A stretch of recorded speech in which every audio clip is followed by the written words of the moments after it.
two rather disrespectful people shouting out during the course of that, but I think the people near them managed to silence them, and we're ready for the start. Don Hutchison is here with us inside the stadium. Scotland international, Premier League player.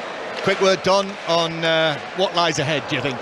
Well, what lies ahead is a very, very stubborn Sevilla side. I was working on the game when they beat Roma in the Europa League final. It lasted 146 minutes, 13 yellow cards along the way. So there will be stubborn opposition, but this is a very, very strong Man City team. Yeah, it always is, isn't it? Whatever competition Pep Guardiola sends his team out for. So off we go. Manchester City kick off. And the ball immediately played from the centre spot by Phil Foden back towards goalkeeper Ederson. And Manchester City, as we look from our position here, we're on the dressing room side of the ground, the dugout side of the ground. Manchester City are playing from right to left, and I notice right at the start of the match the Sevilla supporters have let off a red flare in amongst their supporters. There are many of them. The 10,000 allocation for Manchester City, and us Sevilla supporters are terrific. They are some of the best supporters in terms of the noise and the atmosphere that they create. So hopefully we will have an atmosphere as a backdrop to this game. Manchester City immediately winning a free kick for a foul on Cole Palmer out on the right. John. Well, just a small note, Vardiol's playing at left back. I thought he might have played as a centre back, and Nathan Ake would have been at left back. So a small note on that position. We talked about the versatility of Vardiol. He's now the left back in a flat back four. Yeah, he as he was coming through, he did play as a left back, but I mean, very much seen as a central defender. That's where he's carved out this brilliant reputation. Gvardiol, £77 million Manchester City paid for him, and at 21 years old, Josko Gvardiol, it feels like he's got the world at his feet.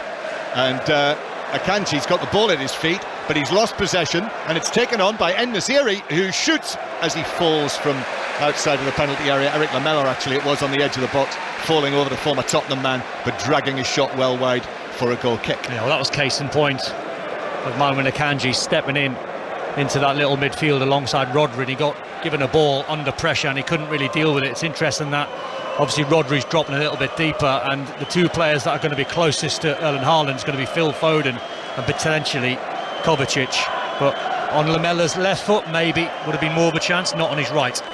So here is Gvardiol then starting as left back. This is 5 Live, BBC Sounds, BBC Radio Manchester listeners join us as well, so welcome to you inside the stadium here in Athens, or Athens Piraeus as it is being billed on the hoardings, as Cole Palmer starting for Manchester City in this match, the 21-year-old. He did have injury problems last season, just the 7 starts, but he's playing out on the right-hand side, and as Don Hutchison has said, Phil Foden playing in a more central role, so it looks as though he has been given as the ball is played back, and actually that might have been a foul, you know. He was a lucky man. He was a lucky man, Akanji. He was short with the pass. Yeah, again, a little shaky start from him. And here comes Ocampos down the right-hand side, the talented right winger. Ocampos playing the ball back behind him to Jordan, who's come in. We would have expected Fernando, the old stager, the former Manchester City midfielder, to be playing for Sevilla, but he's been unwell, just like Bernardo Silva. That's the word on Bernardo Silva, the reason that he's not here because of illness. And actually Pep Guardiola was not involved in training last night, even though he spoke to us in the stadium, and the reason for that was that Pep Guardiola wasn't feeling very well. Kovacic has just given it away. Ocampos with the pass. He was looking for En-Nesyri on the edge of the box, but Akanji came across and was able to head it down, and it's been cleared away to the halfway line to Gudel, Nemanja Gudel, the Serbian international, who slips it forward to the central area to Jordan, and then it comes back to Gudel, who finds the pass to the right-hand side. Here is Jesus Navas, 37 years old, back in the Spanish squad again last season. Long ball forward towards Ocampos, but the offside flag is up and it's a free kick to Manchester City. That's the danger. That's the danger. When Sevilla go forward, they've got players like En-Nesyri, who's very, very good, the Moroccan, and Lucas Ocampos on the right-hand side, very quick and very direct. Yeah, En-Nesyri, who's got big bandages on his forearms and on his wrists. Tall man, Moroccan World Cup man, just like his goalkeeper Bono, at the age of 32. You know, when the word went round that he was going to be heading off to Saudi Arabia, we weren't expecting Bono to be playing in this match, but here he is. It's a strange one in terms of a manager picking him. It might be a farewell game, but how does the goalkeeper feel if he's got to go into a 50-50 tackle knowing he's got to move to Saudi around the corner? So 0-0, Manchester City 0, Sevilla 0. Here's Grealish involved in the action for the first time, but Jesus Navas is able to keep pace with him, get there first and pop it out of play down below us. Many of the Sevilla supporters are just in front of us. I notice one down there in a very Spanish style is fanning herself with a floral fan, and I think that's where the wives and girlfriends and families of the Sevilla players are, just down in front of us actually. Here's Guardiola then with the throw-in, level with the edge of the penalty area. Still waits, then takes the throw.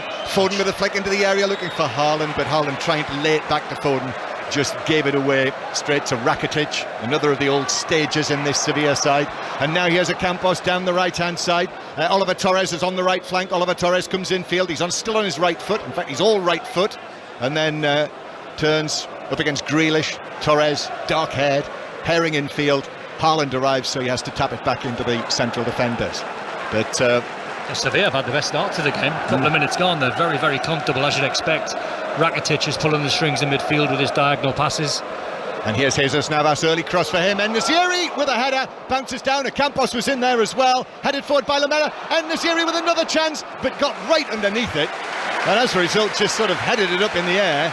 And Ederson was able to scamper out of his 6-yard box and catch it. Well, I tell you what, if you get given that chance again, if you're En-Nesyri, you could actually have took that ball down in a busy 18-yard box rather than going for it first time. Grealish now coming forward just down in front of us. Then Foden out to the right-hand side. Here is Cole Palmer. Palmer thought about his shot, turns again, back onto his left foot, might open up for him, does shoot, but Bono goes down, the goalkeeper for Sevilla, and is able to drop on it quite comfortably. Good work there from Cole Palmer, and especially Carl Walker behind him, who offered the overlap and he ignored him. Cut inside on his left foot, striking the ball through traffic, so an early sighter for Cole Palmer. So it is 0-0 in this UEFA Super Cup match, the traditional match that was first played 50 years ago, back in 1973, and is now developed, and it involves the winners of the Champions League and the winners of the Europa League, which Sevilla won last season for a record 7th time that competition in its various forms. Ball played forward by Kovacic. Here's Haaland inside the penalty area up against Bade, but there was support there as well from Jesus Navas, who came across and just stabbed it out of play for the first corner of the match to City. Yeah, Bade done well, because he thought potentially that Erling Haaland was going to take the shot on the angle, and he more or less said to him, "Go on, you can take the shot if you like, because you're not going to score from that angle." So he forced Haaland to try a trick which didn't come off. Haaland fresh from his 2 goals against Burnley. Corner is taken short by Foden and Grealish. Then back to Palmer, left-footed ball into the back post. Ake with a header, and it's clawed away by Bono. Threw himself at it, head first, in amongst a crowd of players. Bono made the save. In it comes again. That's headed away, out to the edge of the area. Palmer, nice touch there. Another lovely touch as well. But En-Nesyri's able to put in the challenge. Tackle. And then Rodri. Great tackle. En-Nesyri sliding in on him. What a tackle. Old school from En-Nesyri, going all in there. Green light on the 50-50, but that was a chance, you know, and I think Nathan Ake should have scored. Yeah, he's stretching for it, but I mean, good chance, edge of the 6-yard box. So still 0-0. But I can tell, Don, you enjoyed that En-Nesyri. Oh, I mean, he is very tall, isn't he? Lanky, and he threw himself into the path of the marauding Rodri. Coming onto that, not far away from where he scored the winning goal in Istanbul in the Champions League final. There's nothing like on a greasy surface when you go all in on a red light on a 50-50 and you win it. Well, it feels quite... I mean, it's sweltering here tonight, sitting in the box. Temperature must have been well over 30 in Athens today, and there are some very red faces I notice in the stands. Manchester City fans in the main on the far side of the stadium from us, but hundreds and hundreds and hundreds of sky blue shirts.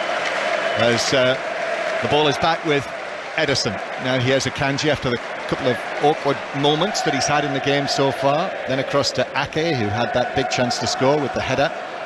And then back to Ederson again. Ortega is on the bench. Long ball from Ederson, looking for one of those passes downfield. It was Kovacic actually who was racing onto it, but it bounces through to Bono. Yeah, it's not really a night. I mean, Ederson is famed for that sort of 50-60 yard pass, but it's not really a night to try and give the ball away, because Mendilibar's men have started well in the game. Well respected coach, Mendilibar, 15 jobs across Spain. Nearly 1,000 matches as a manager, seen for decades really as a manager who would work well on a small budget, keep teams in La Liga. And when Sevilla needed someone, when Sampaoli was sacked in March, they were struggling, they were up against relegation, they chose him, the 62-year-old, to see if he could keep them in the La Liga, which they did comfortably with an excellent run of results, and also went storming through the knockout stages of the Europa League, having been knocked out of the Champions League by Manchester City in that group, and of course beat Manchester United on the way, having been 2-0 down at Old Trafford. And then, as Don was saying, winning against Mourinho's Roma. Oh, Jose tried all the tricks in the final. Didn't he just? That was a horrible game to watch. 146 minutes. Yeah, it was torture. What was 14 yellow cards? And Sevilla with the ball in their own right back position, but Manchester City have nicked it back. Here is Gvardiol, the bearded Gvardiol, starting at left back. If you've just joined us, thought it would be in central defence with Ake at left back, but not so. Here is Grealish playing it in field. Akanji allows it to run to Rodri. Lovely one touch, then taps it away square to Walker. Now to the right hand side, Palmer up against Acuna, and then goes back to Walker, who lifts one into the back post, but too close to Bono, who comes and punches it. Ooh. And then came out to Gvardiol, best part of 25 yards out, sat up for him nicely, so he went for goal with a volley, but he hit it over and high by probably 5 or 6 yards. Yeah, it's been a feature of Man City's game, I think, over the last 18 months, probably especially because Erling Haaland's in the team, but they don't mind putting crosses in the box. The goalkeeper, Bono, not really convincing, punching it to Gvardiol, but it was on his weaker right foot, so he had to take the shots on because it was an open goal, but it was a tough ask. It was a high tariff effort finish. So still Manchester City 0, Sevilla 0. On 5 Live, Radio Manchester, and on BBC Sounds. And our engineer Phil reckons it's 27 degrees in here at the moment, but we are 2 hours ahead of the UK, so it's 10:15 in the evening. But apparently it hit 35 earlier today, which felt about right, didn't it? Guardiola is there, all in black, on the edge of the coaching area. And City with a throw on the halfway line. Well, it felt right in terms of the heat until you took us to an Italian, John, and ordered arrabbiata, spicy, in this heat. I think that was a bad decision. A mistake, was it? Okay. Normally I get the culinary side spot on. It was good, but it didn't work in the heat. Campos just wins a throw in on the halfway line, and it is a throw-in that Jesus Navas will take. Just to tip you off, by the way, there would be no extra time tonight. UEFA announced last week that this match, if it is a draw after the 90 minutes plus, it will then go to penalties. Throw-in for Manchester City. Again, Gvardiol back to Akanji. Gvardiol has to just stretch with it and steer it all the way back to Ederson. Looks a Man City player already, doesn't he? Gvardiol, very comfortable on the ball. Yeah, I know very well. A couple of reporters I know in Croatia have been telling me for some time that he would go for very, very big money and have a great career. So let's see how things develop there. Both Diaz and Stones, by the way, have been on the bench. They've had little injury worries, but they're back. And Laporte as well, who it seems might well be heading for Saudi Arabia, but he is named among the substitutes for Manchester City, as they go back through Akanji all the way back to Ederson. And Manchester City, now things have settled down. They've had a couple of chances. We've had 13 minutes of play, but it is 0-0. And in this heat, I think this could be really the way that things go. And when they can, they're going to conserve energy and just knock it around at walking pace. It's interesting, Rodri's position. Obviously he's standing in the centre of midfield, but Kovacic and Phil Foden are playing quite a way ahead of him. Yeah, it's like that line of 4, isn't it, that Manchester City sometimes plays, with a one-sitter and then 4 men behind Haaland. Here's a Campos who runs away and flicks the ball back to Jesus Navas, all the way back to Bade, who was sent off in the defeat against Valencia in La Liga, their opening match in the league on Friday night. And now out to the left-hand side to the Argentine World Cup winner, Marcos Acuna.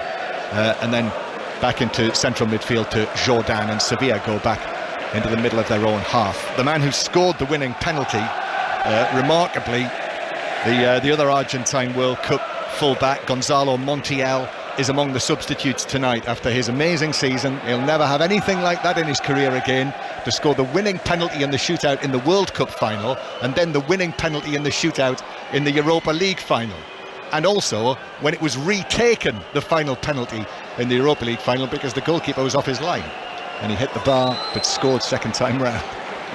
You almost couldn't make that up. It is Sevilla with the ball at the back. Here is Bade now to the right hand side to Jesus Navas, who just steps across to the left hand side and then goes back into central defence. They are missing one or two, particularly at the back actually, defenders. I mentioned Fernando from midfield, but Marcao and Nianzou are out injured. As a long ball comes forward for Sevilla, but even though Ake got to it, the flag goes up against En-Nesyri, and it's a free kick for Manchester City. They're quite fluid, Sevilla, in their system, where Oliver Torres sort of does a lot of work on the right hand side, but he's making his move quite centrally towards En-Nesyri, and also Lucas Ocampos is doing the same thing.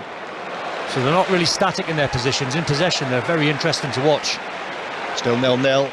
And Manchester City coming forward with Rodri, who plays it through the middle, a stretch by Kovacic, sets a ball off for Haaland to chase, but he couldn't get there. Jesus Navas was there again and was able to make contact and touch it back to his goalkeeper, who cleared towards the halfway line. That was all about the experience. Jesus Navas at 37, he realised as soon as Kovacic got in between the lines, the one ball he was going to play was right down the side for Erling Haaland to run onto, and Navas read it. Jesus Navas, who we saw often, didn't we, as a right winger for Manchester City, or wing back, but as well as his 4 years with Manchester City, this is now his club record for Sevilla, 656th appearance for Sevilla alone. Here's Akanji just wandering forward with the ball to the halfway line, then Rodri to his left to Kovacic, and to his left here to Grealish, who's got a little bit of space as Jesus Navas comes across. Grealish now goes inside to Campos, curls the shot, and Bono, rather laboured save actually. I thought he was going to go down too early there, but was able to get his fingertips to it and push it away to his left for a corner. No, the passing's very good. Kovacic took one touch on the back foot, played it to Jack Grealish, he then dropped inside. Goalkeeper made an absolute meal of it. It's not really heading towards the top right hand corner of the stanchion. It's a save that he should make, but he makes it look good, Bono. So it's a corner to Manchester City on the far side of the stadium. Still 0-0, and the first 16 minutes have been played. So Grealish is going to take this. He's got the option of Foden short if he wants, but I think he's going to deliver it. Grealish with the outswinger, and it is Rodri who got there but could only head it across the penalty area, and Sevilla were able to clear it away back to the halfway line where Kyle Walker is there. I'm like you, Don, with Kyle Walker. You know, talk of him going to Bayern Munich, it feels like, even at 33 years old now, 33 at the end of last season, it still feels that he's a very, very important player for Manchester City. Well, he's irreplaceable, and I think that's why the talk of Kyle Walker and Bernardo Silva having lost so many players. It's so important that they keep Kyle Walker. It's so important that Bernardo Silva signs a new contract. But I think one player, and it's a difficult one when you talk Man City because there's fantastic players all over the pitch, but the one player I think as it stands they can't afford to lose is Rodri. I don't think anyone plays the position like him. Yeah, you're talking about probably people stepping in there, whether it's John Stones or young Lewis can play there as well, can't he? But Rodri is, well, as someone said, he makes the game look very easy for a start because, yep. I mean, even though he will cover the distance, it never really feels as though he moves a lot because his football intelligence and his positional know-how is so good at standing still. It's a lot of things that young people probably get taught the opposite. You've always got to be on the move. It's a myth when, you know, coaches say to young players in the box, you've got to be on the move in the 18-yard box. If you're in a good position, stand still. Ball on the right-hand side with Manchester City. Comes back towards the halfway line. Walker plays it through, but Goodell was there. And so he's able to pick out the ball forward towards Rakitic. And then Rakitic, the former Barcelona man, takes it on and is fouled, or concedes a foul, and it's a free kick to Manchester City, 10 yards inside their own half. Choice of listening tonight, the 100 continues on Sports Extra. Southern Brave against Birmingham, so that is on Sports Extra. on your digital radio, BBC Sounds. We're also covering Queen's Park Rangers against Norwich City, that outstanding tie in the first round of the Carabao Cup. Let's see how it's going with Aaron Paul. QPR 0, Norwich 0, little in the way of concrete goal mouth action here. Onel Hernandez has had the best of the chances. The winger honours a first half Norwich City sub, scuffing an effort from close range into the arms of Jordan Archer. The winners here, by the way, take on Bristol City away. It is 0-0. Thank you. So Manchester City 0, Sevilla 0. Free kick to the Spanish side, and that is taken forward by Jordan, but can't keep it in on the far side, and it's a throw into Manchester City. And I think as well with Rodri, you were talking before about the leaders that Manchester City have had. He's got leader written all over him as well. He came in and spoke to us yesterday. Yet another appears to be a really good character, very thoughtful, and as our colleague George said to me yesterday, best holding midfielder in the world. I think so. As I said before, he makes the game look very easy, and he's a pep midfield player. Kovacic now takes it on, gives it to Haaland on the edge of the box, to Grealish on the left-hand side. Grealish's ball across. He was looking for the head of Haaland. It's headed away by Bade. Comes back though to Grealish with Jesus Navas, who tried to hook it in field. In the absolute flow of the season there, probably Grealish gets the touch on that, takes it away from Navas, but it was heavy and it's a throw. He's actually apologising to Cole Palmer, because even though Haaland made the run, he spotted Cole Palmer arriving at the near post. He was unmarked. He just underhit the cross. So it is 0-0. Manchester City trying to win this competition, this cup, this smooth silver cup that is on the CV, the honours list of most of the top clubs. And Manchester City, that's where they consider themselves to be, rightly. They're the 40th different club to play in this fixture. Here's Grealish on the left-hand side. Grealish carrying the ball on towards the edge of the area, but it's all rather slow-paced, this, in the Greek warmth here. Kovacic turns, but just gets away from him. And Jesus Navas is able to put in the tackle, and it comes back to him. And then he hits it forward. It hits Kovacic, slap in the face. You might have been able to hear that, because he slipped as he went in there, Kovacic, to try and block it, and it slapped him right on the side of the face. They're horrible for players. They are they're horrible, because you're not expecting it. Jesus Navas is trying to hit a raking 50-yard ball up front, and it catches Kovacic right on the chin. From probably, 7 yards? Oh, if that. And he's okay. He's all right. He's just rubbing might hit him on the nose, actually. His cheek, nose area. And we're going to have a water break, actually, which I'm not surprised. That's almost midway through the first half, and in these conditions, clearly that's agreed. I think there is a certain temperature, isn't there? If it's over a certain temperature, then you have a water break during the course of the match. So Don Hutchison, so far, Manchester City clearly with the better chances. Palmer's shot, Ake's header, Grealish's effort as well. Yeah, I think the first 5-10 minutes or so, I thought Sevilla were the better side. They looked comfortable. They made Man City fall into one or two areas. I think Manuel Akanji was guilty first 5 minutes of giving a couple of dangerous balls away, but since then they've settled, they've got on the ball. So the players now grouped together, passing around the water bottles. We're just watching Pep deliver the team talk to Carl Walker, and I think he's asking potentially Jack Grealish and Cole Palmer for more width.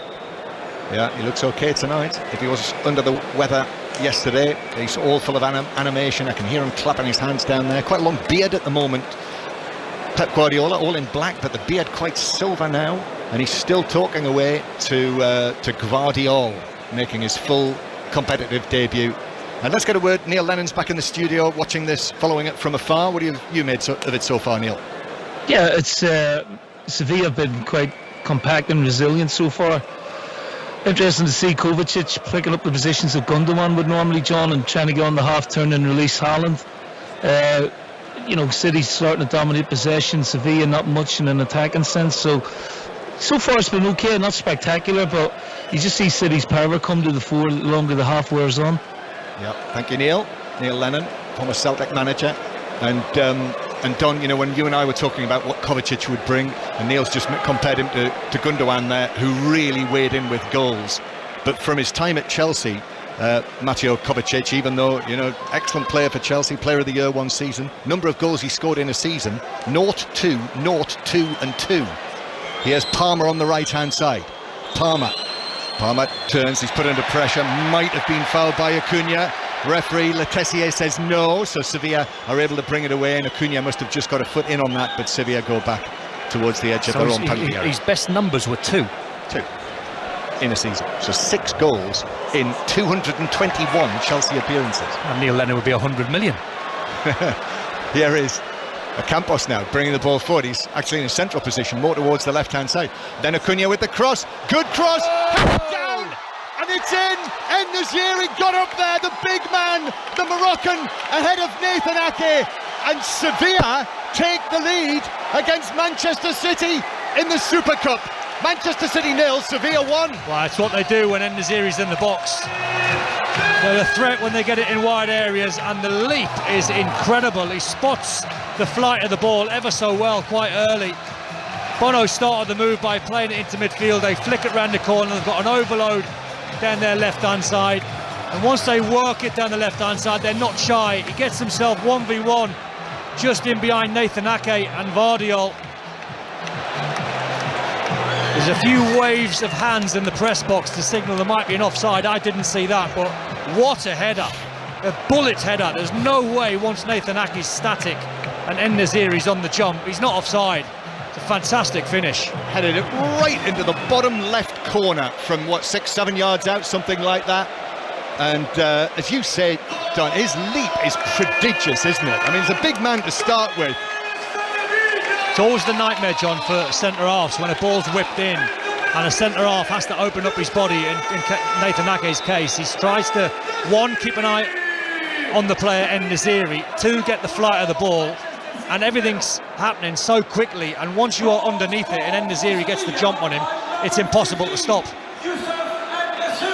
So En-Nesyri scores, as he did in the opening league match of the season on Friday night. So 2 matches, 2 goals. Good age, 26 years old, En-Nesyri. And, that leap that he has. Do you remember the goal that he scored at the World Cup as well against Portugal? And it was extraordinary. He managed to get himself up to an extraordinary height to head it in. And they're towering above the Manchester City defenders. He's got that. I played with Freddie Canute at West Ham, and he's got that Freddie Canute. Exactly. He's got that Freddie sort of 6'3", 6'4", but when he jumps, and Freddie could jump, and En-Nesyri's the same. When he jumps, dear me, you get some serious height. That's Don Hutchison. Manchester City 0, Sevilla 0. On this day, we brought you commentary live from Sydney on the World Cup semi-final. Tonight, we're bringing you commentary from inside the stadium here in Greece, as Jack Grealish is tripped, and that is a free kick. Grealish looks less than impressed with that from Lamela, who got the touch. There were 3 players around him. Free kick is taken by City, so 1-0 down. Sevilla lead by 1-0. Regulars over the course of the last 20 years in this match because of their record in the Europa League, UEFA Cup. Grealish playing it in, but bad ears up there to head it away, and then it is given away. Weak header back by Oliver Torres. So Grealish back to Gvardiol, and then Akanji. That hits Rodri, so Sevilla have got it back, and it's actually played forward by Jordan. Nicely just economically lifted a volley forward, looked to set Sevilla away again. Acuna on the left-hand side. Acuna's pass is easily intercepted. They're breaking well though, John. Every time Man City give the ball away in a tight area where they're trying to pick that final pass, Sevilla are very good at breaking. They are, and suddenly Manchester City have got a challenge on their hands here, having already lost out in the Community Shield on penalties to Arsenal with that late equaliser. Now here they are against Sevilla, who've actually lost the last 5 times they've been in this match, the Super Cup. They only won it once, the first time they were in it, back in 2006. And here is Rodri, back to Walker. And the Manchester City captain tonight just allows the ball to come to a rest and then taps it out towards Palmer on the far side. I'm watching the movement of Phil Foden, and he's trying to get just in behind Ivan Rakitic, but Lucas Ocampos is doing a very good job at stopping him. Still Manchester City in possession, but it's not got that zip about it at the moment, and Sevilla are everyone apart from goal scorer En-Nesyri behind the ball. Sevilla thought they might have had a free kick there, but Manchester City have got it back. Gvardiol goes for an early ball, but that's way over the head of Haaland, and actually Palmer will do well to keep it in. He can't. It rattles into the red hoardings over there to the acclaim of the Sevilla fans in their white and red shirts and the stands behind it. Throw into Sevilla. Yeah, Sevilla are taking confidence from the times that they're nicking the ball off Man City in dangerous areas, and they're just a couple of passes away when they string them, Sevilla, from getting maybe En-Nesyri in dangerous areas. So throwing to Sevilla in their own left back position. Man City left themselves at the back 1v1, Vardiol versus Lamela. But it is Ake heading it forward, and then chested down, and here is a ball to Lamela, and the Sevilla number 17 does well. Grealish arrives, but he gives it to Jesus Navas. Jesus Navas, low ball into the penalty area, Ake near the penalty spot. It's not the delivery that En-Nesyri wanted. He wanted the ball in the air towards the back post. Navas went low, went to the front post. Have to confess, Don, a number of times I used to watch Jesus Navas and commentate on him for Manchester City and get frustrated when he put in balls like that. Here is Ocampos. It was a mark of his game when he got in so many good areas. He kept hitting the front post, didn't he? Yeah, he did. I tell you what, he's been some right back the last 4 or 5 years. Well, you know, having won this competition 4 times with Sevilla. Here they are on the right, Oliver Torres, ball across. Oh, chance from Lamela! Stretching for it, just leaning back, and that meant that the left foot shot near the edge of the box across goal went wide of the top left corner. And it was a big chance. He just went for the wrong technique there, Eric Lamela, on his left foot. He tries to open up the face, which therefore puts a lot of fade and a lot of slice in it. So it's a very difficult skill to try and find the top corner, because it's always fading away from goal. So it remains Manchester City 0, Sevilla 1 here on BBC Radio 5 Live and Radio Manchester. And Manchester City, who've not conceded 2 goals in any match since January, just living a little dangerously there. Ball goes back to Guardiol, who turns and gives it back to Grealish, and then back to Guardiol near the halfway line. That was the win against Tottenham at the Etihad Stadium when they won 4-2, and were in trouble in that game, remember, and came back and won it well. Here's Palmer on the right-hand side. Palmer with a cross, that's blocked right across the middle of the pitch. Akanji, though, slightly behind him, goes back to Walker, and Kyle Walker. I tell you, the trouble for Man City, where they're trying to problem solve at the moment, is how many red shirts are behind the ball, compact, narrow. So they're going to have to be patient. Grealish is the out ball, wide left. Rodri might play it now. He sides against it. Yeah, this Mendilibar side, as they showed in the knockout stages of the Europa League last season, can be very awkward customers. Comes back to Kovacic. Kovacic now then taps it back to Rodri, and then back to Ake near the halfway line. But everyone in red is behind the ball. Now Grealish on the left-hand side, trying to find a way through all of these red shirts, and he's actually weaving his run infield back towards almost the centre circle. Went nowhere. Gives it to Walker. Walker's been put under pressure. He shrugs off the challenge from Oliver Torres. Now back to Guardiol. Guardiol back to Rodri on his right foot. Rodri's ball into the area. That's hooked away by Guardiol, with Palmer trying to get round the back, but Guardiol, Goodell watched it onto his right foot and was able to clear it away quite comfortably for Sevilla. I think Jack Grealish has got to mix his game up. He's playing up against a 37-year-old right back, and he keeps cutting in onto his right foot, going into traffic. I would say go and take him on once or twice. Cole Palmer with it on the left-hand side. Palmer then back towards the halfway line again. So 1-0 to Sevilla here in Greece, and as the ball is played through to Haaland, Bade was all over the back of Haaland, sent him sprawling down. Tell you, could have been a red. And Haaland, if he'd been able to get away there, I think possibly just the way that the pass was overhit. Yes. So Haaland, I don't think was going to get there, but Bade nevertheless hauled him over. Yellow card for Bade for the Sevilla central defender. Yeah, we're going to have a look at it. We've got it on the monitor. Ball from Rodri. Yeah, I think the goalkeeper Bono was always favourite to get that. I think it's worth the ask if you're Erling Haaland, but a yellow seems about the right call.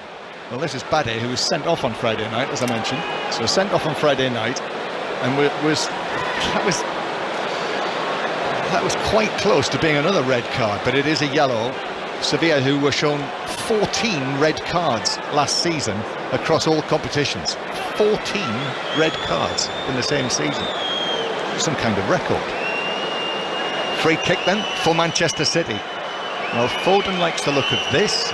It's a long way out though for Phil Foden. This would be some effort. This is probably closer to 30 yards than 25. Yeah, it might favour Kyle Walker if he wants to go for power, but I think it's going to be Foden. Kyle Walker would be an unlikely scorer. think it is going to be Foden. The wall is in the D. Foden waits, one foot slightly in front of the other, and up he comes, left-footed with the free kick that hits the top of the wall, and Polaks is one of the players in it, who has gone down and is flat on his back in the D, and we'll have a stoppage here. And actually the medical people are very quickly on, of course, with the concussion. I think it's Rakitic. Yeah, I think it might be Rakitic in the wall, I think it is, isn't it? Yeah. So they're going to have a look at him, and this could be a concussion issue. So that it is possible that this might be the end of Ivan Rakitic's night. He's flat on his back, and they're leaning over him. So while they make sure that everything's okay with Ivan Rakitic, let's get the half-time news from QPR Norwich from Aaron Paul. QPR 0, Norwich 0. Loads of changes, little in the way of action. Both sides have been pretty blunt in the final third. Ono Hernandez with the best chance of the game for the visitors. His point-blank effort trickled into the arms of Jordan Archer in the Rangers goal. This one will go straight to penalties if it stays it is. Bristol City awaiting round 2. At the break, however, it is QPR 0, Norwich 0. Rakitic is on his feet and is being led off the field. So we will see if he's okay. In fact, it's not Jordan. Rakitic, it's Jordan, who is the player who took the ball in the face, and he is just, I think he's going to be okay. Looks as though he means to come back on. Well, we've just seen a replay of the En-Nesyri goal, and what a delivery it was from Marcus Acuna from that left-hand side. It was some cross. This could be the Aston Villa bound Acuna, Marcus Acuna. The locals who follow Sevilla were telling us yesterday that Aston Villa are very interested in him. 31 years old, but another of the Argentine World Cup winners. And of course, now at Aston Villa, Monchi is there, the former Sevilla sporting director, who will know everything there is to know about Marcus Acuna. Well, he was instrumental when they got relegated in 2000, Monchi, the great sporting director. As you said, he was given two objectives when they went down. It was improve the youth system and improve the scouting. He created a network of 700 scouts. That is amazing, isn't it? So that gives you an idea of perhaps what he'll be trying to do at Aston Villa as well. Here's Palmer, play back underway, ball into the penalty area. Akanji on the chase, Akanji taking it to the byline, and it's blocked behind for another corner to Manchester City. They just came across and blocked it out, and it's a corner. They've got to improve their passing, Man City. I think over the last 5 or 10 minutes they've shown a bit of frustration. The passing hasn't been as slick as it was the first 15. Jordan is back on, incidentally. So it's a corner from the right. Manchester City 1-0 down here in the Super Cup match. And this is going to be swung in by Grealish. High one towards the penalty spot, which is headed over by a leaping Rodri. I'm not sure that. I thought it came off Rodri. I thought it came off his shoulder. Referee's given a corner. Yeah, and this is being heavily disputed, but actually, it's the right decision. It was a great call. Yeah, Rakitic kicked up a right fuss about that, but it was the right decision. He headed it down onto the back of might well have been Rakitic, actually. Right, corner from the left. Foden to take it for Manchester City, but that's headed away at the point of the 6-yard box by Sevilla. Jesus Navas, and Manchester City take up possession again. 1-0 down to that 25th minute goal from Yusuf En-Nesyri. That actually went in off the very foot of the left post as well. When I say it was right in the bottom corner, that's how right in the bottom corner it was. We'll have more from Neil Lennon on this at half-time with Mark Chapman, and also at half-time more on the Scotland Rugby Union World Cup announcement today. And we will have comprehensive coverage this autumn, commentary on 5 Live and Sports Extra of the matches. Hear them all via BBC Sounds. And here is Grealish on the left-hand side, back towards Gvardiol. Gvardiol picks out the pass, flick from Kovacic. Grealish could have been in, but Jesus Navas was tight with him, got a touch, and Bade was able to put it out of play. Yeah, the problem was Jack Grealish wasn't alive to the Phil Foden flick. They were on a different wavelength there. It was super play from Foden. Manchester City, who will be at home to Newcastle on Saturday night. Already this season, that's shaping up to be quite a match. So that's Saturday night. all the coverage, of course, on 5 Live over the course of this weekend as we continue to bring you more Premier League commentaries than you'll hear anywhere else. Here is Rodri out to the left-hand side to Grealish. Take him on. Grealish into the full-back position against Jesus Navas. Flicks it back. Campos was there as well. Kovacic just gets there first. His second start for Manchester City after his move this summer. Kovacic back towards Rodri. And then Rodri up towards Akanji. Back it goes to Walker. Akanji in a very advanced position. Palmer plays it in. Haaland is there, leapt for the ball, got a touch on it, but with his back to goal, Foden, then back to Rodri, who's tripped, and that's a free kick. The challenge from Jordan, and a free kick to Manchester City in actually a very similar sort of position, but this one's right of centre as opposed to left of centre from the distance that we saw Phil Foden have a crack and hit Jordan in the wall. Very smart though from Rodri, the way he gets his body and protects the ball. As a midfield player, you can't nick that and you give a foul away. Free kick then for City, but with it being right of centre, it's Palmer, Grealish and Walker are there as well. I think they'll probably look left, as in Jack Grealish might clip this towards Nathan Ake and Manuel Akanji. Little diagonal clip of about 20 yards, far post. Bono's actually come right out of his 6-yard box, almost the penalty spot, with some instructions for the wall. It's actually capped by Grealish. Palmer with a touch. Grealish curls it in. Bono comes.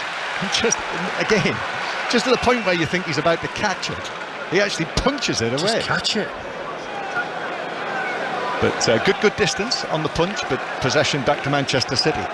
Into the last 5 minutes of the first half, and Manchester City just up against it. 1-0 down, and certainly not absolute free-flowing football of Manchester City at their best by a distance. Here's Walker back out to the right. But Sevilla, as Don Hutchison said, making it difficult for them. They've got the 1-0 lead. They are sitting in there, saying to Manchester City, you're going to have to find a way through it. And they can't get that fizz going. Kovacic has been fouled. This one's between the centre circle and the edge of the penalty area, so this will have to be played in. Foden's going to come across.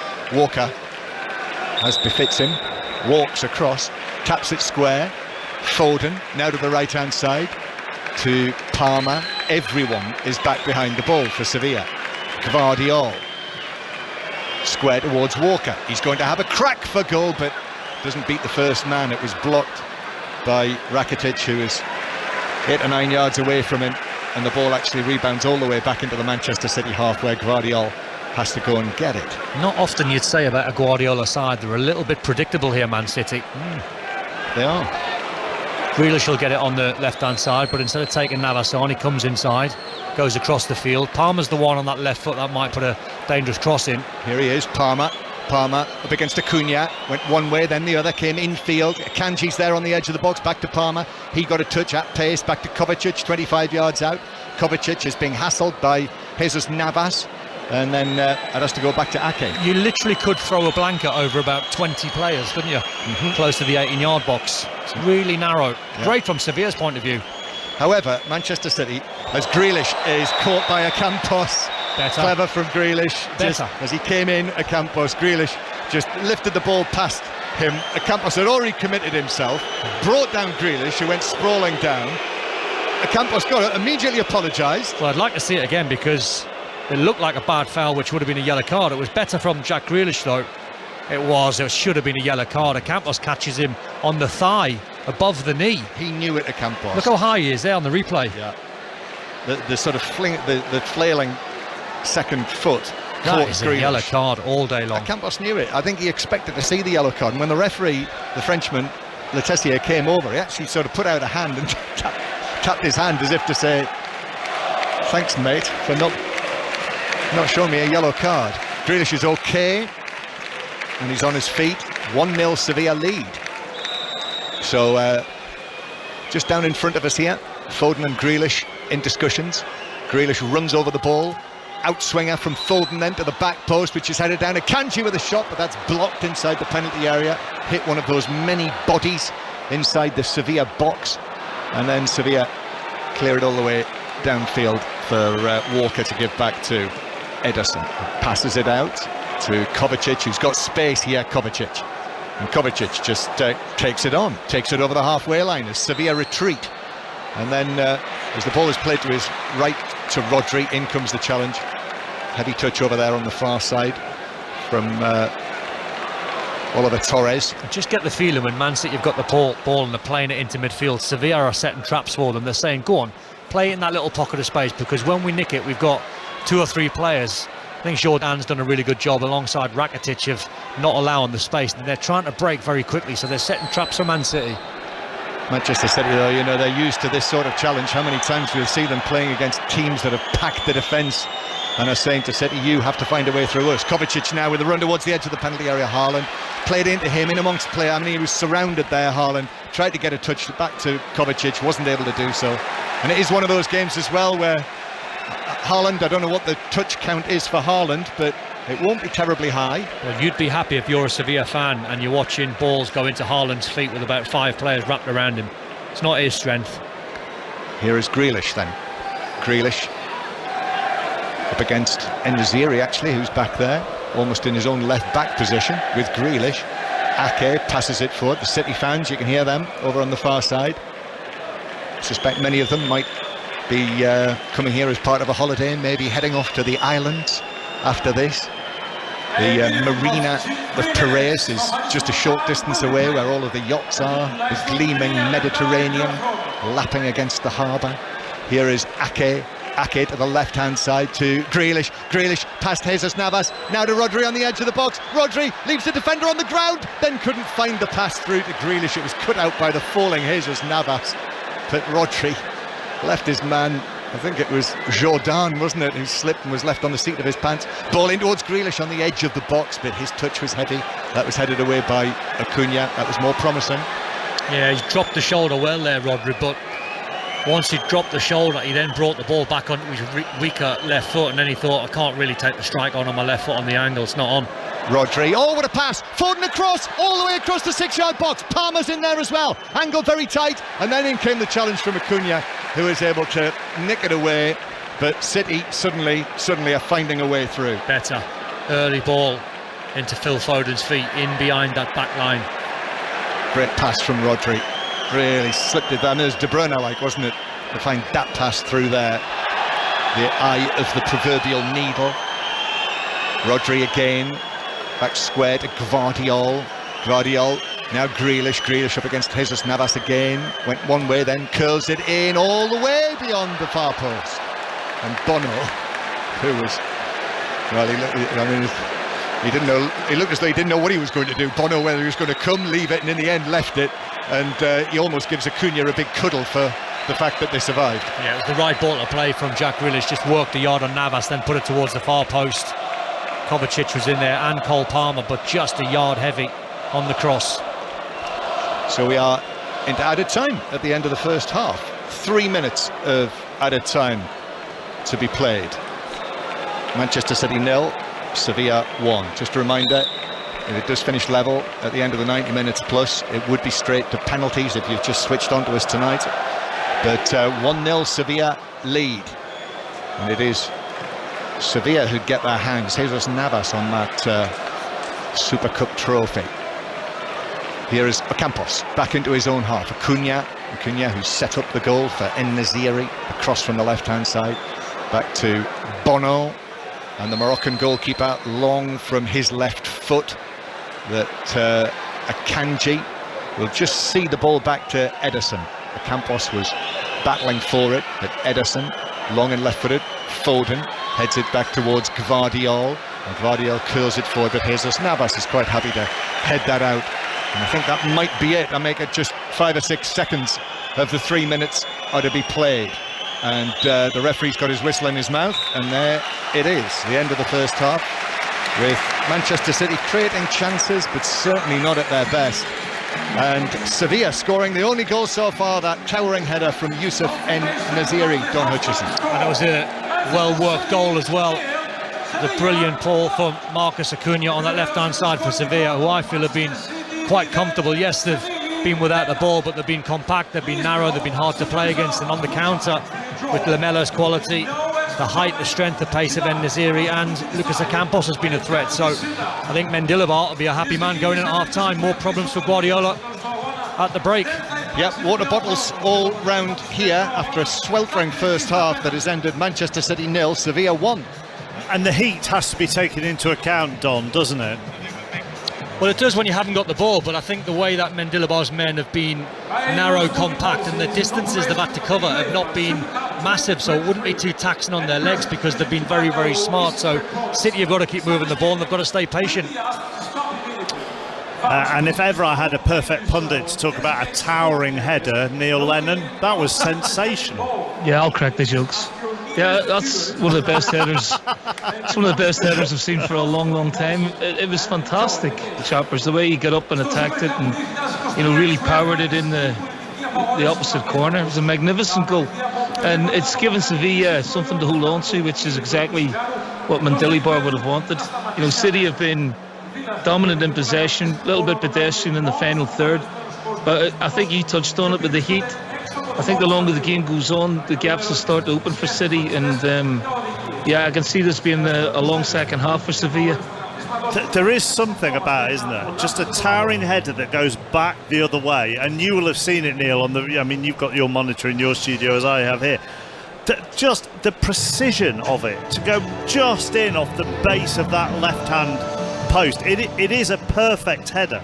It was magnificent the way he got up, and then not only getting up between two centre halves, but he directed it as well. He's turned his head towards the post, and there wasn't a great deal of speed on the cross. He's had to generate the speed himself, and it's an art, and a dying art, if you want to call it, in the game. But when you see it like that, Choppers, it's still beautiful to watch.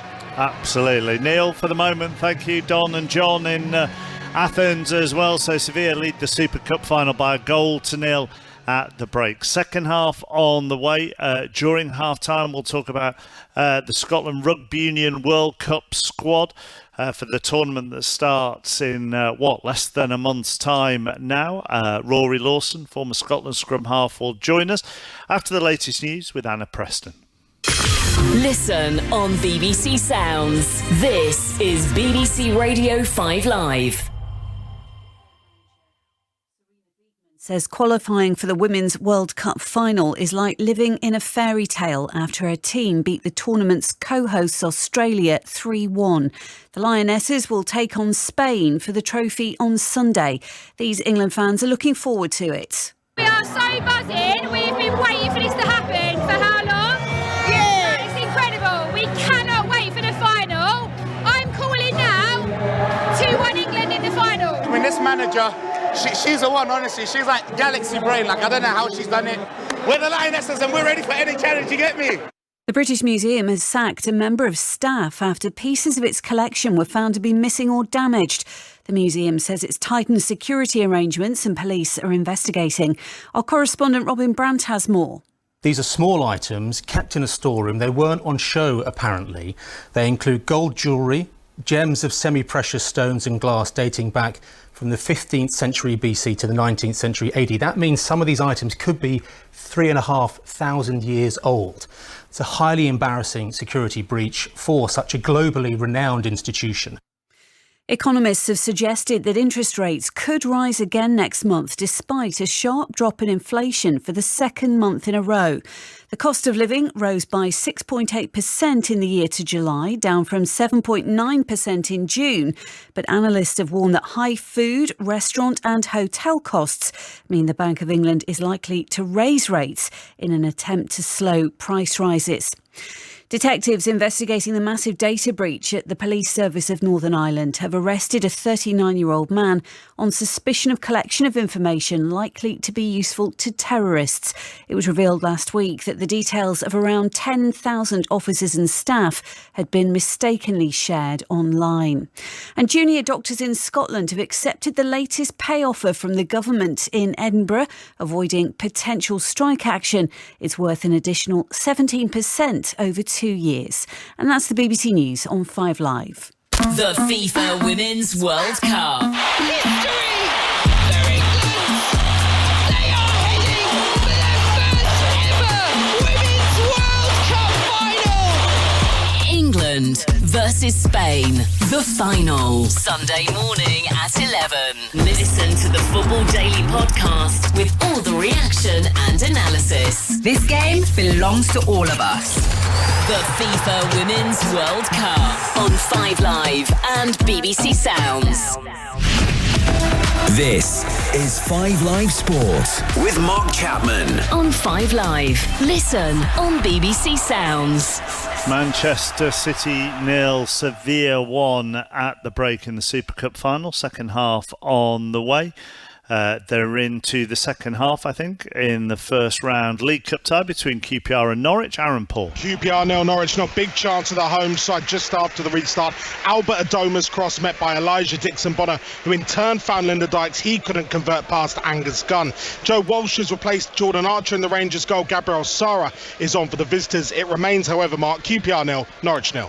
One game in the National League this evening, 10 minutes into the second half there, and it's Boreham Wood 0, Solihull Moors 2. To the 100 this evening, Southern Brave against Birmingham Phoenix. Men's side of things, Adam Mountford.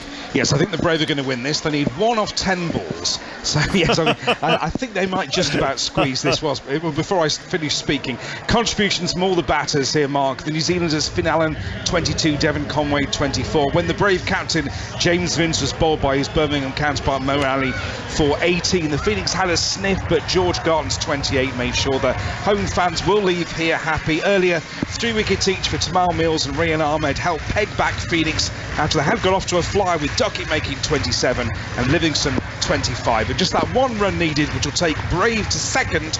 Birmingham remain bottom. And if you want to hear that 1 run, the commentary is on Sports Extra. Now, the Scotland squad for this year's Rugby Union World Cup in France was announced earlier today. Former captain Stuart McInally is amongst those who will miss out on the tournament. Here's Scotland head coach Gregor Townsend.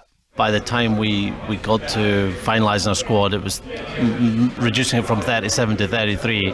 Normally when you announce a Six Nations squad, you're phoning, I don't know, about 30 players to say you've just missed out. So while there was real disappointment from the players that missed out, there was 33 players who were delighted and humbled by the opportunity, but determined to bring their best rugby out over the next few weeks and months. And you did it yesterday, or?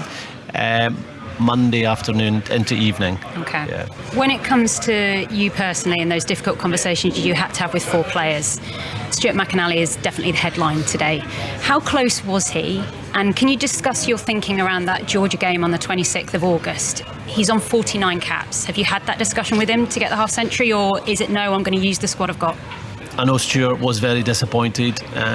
He set this as a massive goal to make the World Cup. He's retiring after the World Cup too, so this period is the last time he's going to play for Scotland. And he trained really well. He was involved in 2 of our games and did well too. We just feel that the blend of the hookers we've gone for is the right one for this tournament. And yet, he has to be ready for that opportunity if it comes, if we do pick up injuries. But I know how disappointed it will be if he doesn't get that opportunity. But there's no plans to involve him in the game against Georgia. We will look to play players that will be in our World Cup squad, and also players that are likely to be in our 23 for South Africa. We aim to go with a strong team against Georgia, because those opportunities to play, learn, improve are really important with us delivering our best rugby against South Africa 2 weeks later. Gregor Townsend talking to Sarah Orchard. The full interview is on the Rugby Union Weekly podcast on BBC Sounds now. Former Scotland scrum half Rory Lawson is with us. Just on McInally there then, Rory, because I'm picking up Gregor Townsend's comments as well. They've got Turner, they've got Cherry, and they've got Ashman. But then Townsend said, well, McInally has trained well and performed well in the 2 games that he played. So what's the thinking behind it for you? Yeah, good evening, chappers. Thanks for having me.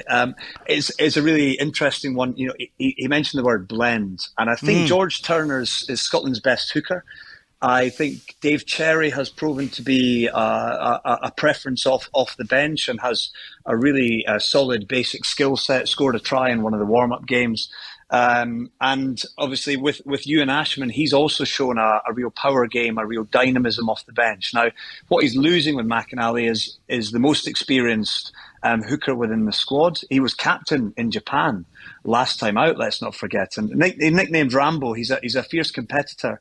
I think Gregor's probably looking at it and thinking, in an ideal world, if you keep all three hookers free, you've got 4 challenging games. Certainly with Tonga, South Africa, Ireland, you've got 3 incredibly physical matches, and he'll be thinking about that balance, that blend. If Turner's his starting man, and McInally's not his second choice, then is he then the third choice? And I know that doesn't necessarily sound all that straightforward, but does he go for his third choice to be, a game breaker like a Ewan Ashman, for an example? But it's an incredibly tricky one. It's one of the biggest challenges in sports coaching is dealing with the guys who miss out, because as Gregory alluded to, you've got 33 delighted blokes and 4 guys who have bust a gut for 2 months, 3 months and have to miss out. And actually, that's the thing with this, isn't it, Rory? In some ways, the easiest thing for Gregor Townsend to have done would have been to take him. The hardest thing is having to leave out, as you say, the captain in Japan and all the questions that follow it and all the attention that is on it as we are having now. I mean, he's not afraid of making the tough decisions, as we've seen before. No.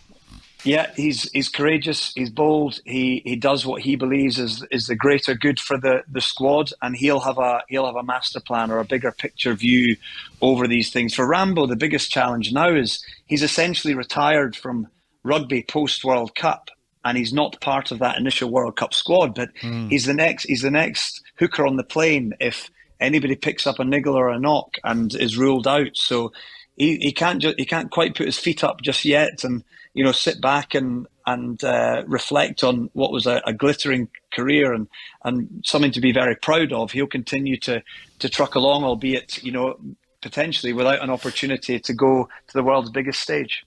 19 forwards, 14 backs, 15 players in the squad have appeared at a previous World Cup. 4 men are going into their 3rd World Cup. When you look at all of that as a blend, what's your overall take on the squad? Well, I mean, Japan was a little bit of a World Cup to forget for Scotland. So those 15 who have been to one World Cup will be looking to try and create some big memories in this one. I think for those guys who were in England, a small handful who were in England in 2015 is taking those experiences. In some ways, it's actually about the excitement for those guys who haven't been before, because this is a brilliant vintage of Scottish rugby players who are reaching theoretically the peak of their powers, albeit within their pool they have the defending champions and the world number 1 team. So I think Gregor's gone on the underdog, nothing to lose approach. But for these guys, what an opportunity it is to actually do something that is nobody really expects them to do, and that is get out of the pool. And obviously an easy game if you get out of the pool playing probably either the All Blacks or the hosts France in a quarter-final, the way that the group has delivered the draw. But I think for this group it's a hugely exciting time. You want to play on the world stage. It only comes around every 4 years. France 2007 was an incredible host, and I'm sure it's going to be the same again. So much to look forward to. Appreciate your time, Rory. Thank you. Talk to you soon. Thanks, Rory Lawson, former Scotland scrum half, with us on 5 Live Sport. Southern Brave have beaten Birmingham Phoenix by 4 wickets in the men's 100. Earlier, Braves women won by 3 runs in their fixture against Phoenix. And one bit of transfer news, Liverpool now in talks with Stuttgart to sign their midfielder Wataru Endo. So that's the latest we have there. Liverpool in talks with Stuttgart to sign midfielder Wataru Endo. I'm sure you can do your own joke about whether Chelsea are now going to make a bid or not. Back to Athens, Don Hudson and John Murray. I thought Neil Lennon said he was going to do the joke.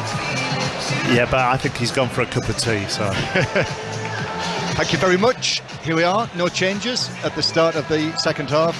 Manchester City 0, Sevilla 1 in the UEFA Super Cup match here in Greece. So City with Ederson in goal, Walker, Akanji, Gvardiol and Ake, Rodri with Foden and Kovacic either side, and then Palmer on the right, Grealish on the left and Haaland through the middle as referee Le Tessier blows the whistle. And Sevilla get the second half underway in the all-red kit with the golden numbers on the back, and then an early foul for Kyle Walker's challenge on a Campos on the Sevilla left wing. So it's a free kick for Sevilla, who have Bono in goal, the back four of Navas, Bade, Goodell and Acuna, and the midfield of Rakitic, Jordan and Oliver Torres. Campos sometimes on the right, but actually mainly on the left, Lamela and goalscorer En Naziri. And Don Hutchison watching it with us. Well, now they've got to face early on a potential cross in the box from Acuna or Rakitic, so this will be going in the box. Just depends if it's the in-swinger from Rakitic or the out-swinger with Acuna's dangerous left foot. I think it'll be Rakitic. Yeah, City holding their line on the edge of the box. Rakitic plays it in deep towards the back post. Gvardiol was after it. It got some contact, and I noticed Goodell, certainly, there are arms going up, suggesting that it might have struck a City hand in there.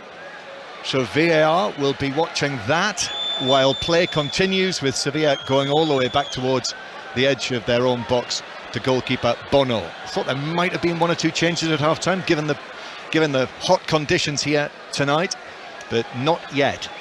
And Akanji passing it forward to Rodri, who goes all the way back to goalkeeper Ederson. Well, go on. So I think first and foremost, the team talk from Pep, I would imagine, would be to move the ball quicker, and they need to get Erling Haaland some chances. He's been starved of the ball. And what do you think it is that Manchester City are missing tonight, would you say? Well, they're trying to problem solve. They're coming up against a very stubborn side who are compact and narrow, so they've got to keep that ball moving, try and shift the midfield players around, get the ball into Erling Haaland's feet or Kovacic's feet, and try and be a goal threat, because they've not really been threatening. Ake knocking the ball back to Ederson. City are being forced back, and Gvardiol had to do well there in the challenge, but he did actually. Came out with the ball, and then it's played for by Rodri to Kovacic, and Kovacic turns quickly, he's away over the halfway line, gives it to Palmer on the right hand side, Manchester City's number 80, then to Kovacic, who turns it across the edge of the 6-yard box, but the covering defender was there. Jordan it was, coming back from midfield to put it out of play for a throw to City level with the edge of the box. Well, that looked like a piece of work done on the training ground where normally Kevin De Bruyne would put that ball in the box. What's happening here, Don? Because the referee's saying, hang on, wait. Now, are they looking at a possible handball? It's got the hallmarks here of VAR saying, wait, we're having a look at, and we're just now seeing it on the television screen. No, it's not handball, it hits Gvardiol's thigh. Yeah, Gvardiol's jumping for the ball as it came over. His arm was down by his side, and it struck Never been handball. No, and so therefore. But interesting run there from Kovacic. Normally you expect when De Bruyne is fully fit to get in that little pocket on the right hand side and then deliver the balls into the 18-yard box. So it's obviously something they're working on, Kovacic's game. So Manchester City 0, Sevilla 1. This is BBC Radio 5 Live. Radio Manchester listeners are with us as well, so welcome to you. Inside the stadium here, the home of Olympiacos, one tier all the way round, hospitality boxes behind us, Super Cup branding all over the place, and 10,000 Manchester City fans, or best part of that, inside watching from the stands, and hoping for better from Manchester City. Here is Gvardiol then on his full debut, his competitive full debut for Manchester City. Plays the ball in field towards Rodri, then Foden, back to Gvardiol. Here's Grealish on the left-hand side into the box. Grealish dropping his shoulder, playing it back. Gvardiol's cross, swept in left-footed. That's headed away on the edge of the 6-yard area by Bade for Sevilla. And Manchester City take up possession again. Walker shapes the pass to Palmer, who does really well, turns his man. Palmer back to the edge of the box. Akanji with a shot, but straight into an opponent. And Sevilla will break away here on the counter-attack. Well played, Campos hurdles Walker. Campos is off downfield, across to En Naziri, who shoots into the body of Ederson, who's able to make the save, dropping down to his right. What a chance! What a chance for 2-0, not taken Sevilla. Oh, the family and the friends in our end where we're sitting realise it's a massive chance. The chance was coming for an absolute mile off. Kyle Walker was all in to try and stop the Campos, and once he got away from him, En Naziri he had loads of space to run into. The ball was a real good one. The finish wasn't really clinical. That was a massive chance to go 2-0 up. Oh, the Sevilla supporters. Don's absolutely right, down in front of us here. See if we can find the En-Naziris. Where are they? you can tell because they've all got the little, lamellas. Yeah, they've all got little groups of them with all of the same name on the back. So I can see the Torreses down there, but I can't see the En-Naziris. They've probably just put their coats on after he missed that chance. Scored a great goal in the first half. Brilliant header. And we've got a stoppage here because the referee is coming across and going to show yellow card to someone on the bench for Manchester City. Yeah, on the coaching staff. But interesting, Pep has sent about 4 or 5 Man City players to warm up after Sevilla had that chance. Manchester City 0, Sevilla 1. I thought I could smell Spanish aftershave there when I leant forward. It's actually producer George has just sprayed us with insect repellent. Brilliant. So it's not aftershave. Manchester City 0, Sevilla I've not 1. seen one insect on this trip. Has he come up with that? Well, he's obviously sensed it. Here's Campos again down the left-hand side. Walker trying to get there. Campos up against him. Walker does well. It's a little bit of hand being pulled back by Walker, pulling his man, but there wasn't enough. And Walker there, having been beaten by Campos once, he wasn't going to be beaten twice. And Manchester City's latest attack breaks down, and it's whacked away downfield by Jesus Navas, out of play. He was trying to get a touch off Foden actually, but it was out for a throw to Manchester City. So City 0, Sevilla 1, but City could easily be 2-0 down in this match after that chance was missed by En-Naziri. Just shot at the goalkeeper, didn't he? Yeah, he wasn't really convincing. I think the best two players, in my view, for Man City have been Rodri in the middle of the park and Vardiol. I think he's having a fantastic debut.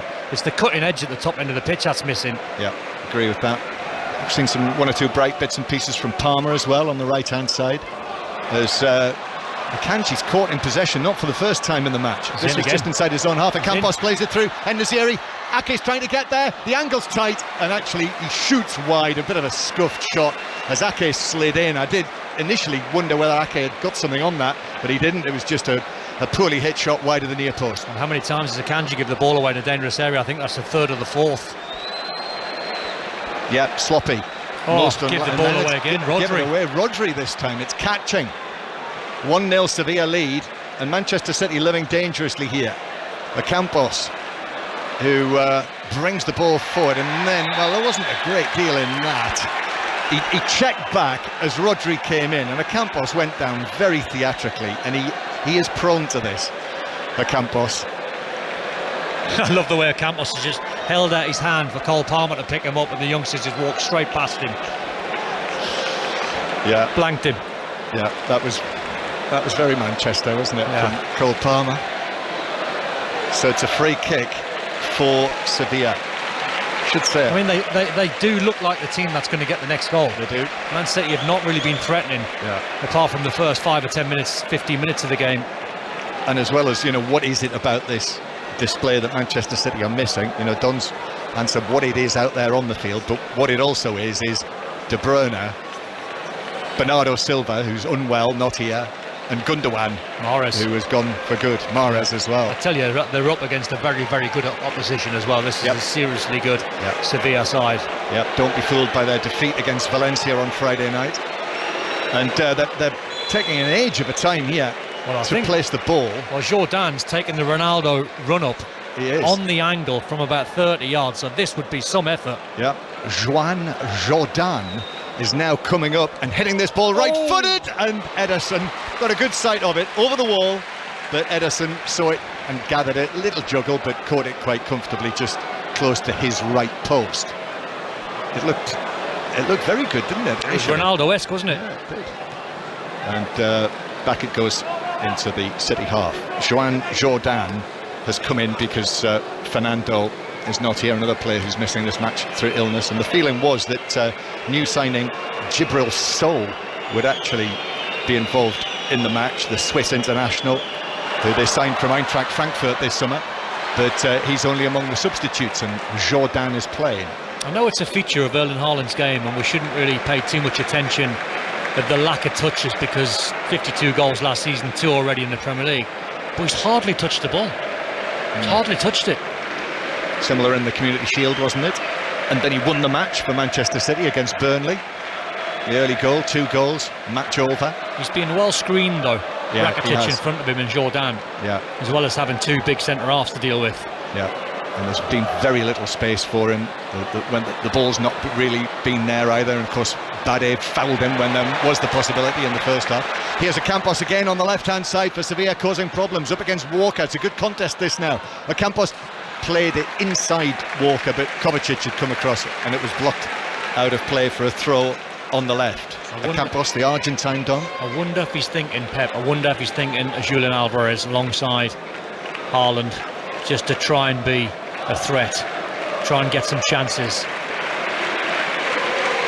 Yeah, that would be certainly it does feel like it needs something. Throw in taken by Acuna to Ocampos, but then City are able to win it back, Palmer, and then Acuna in with a challenge. Palmer plays it forward, but well, Palmer's saying it took a touch. I'm not sure it did, and it is a throw into Sevilla near the halfway line.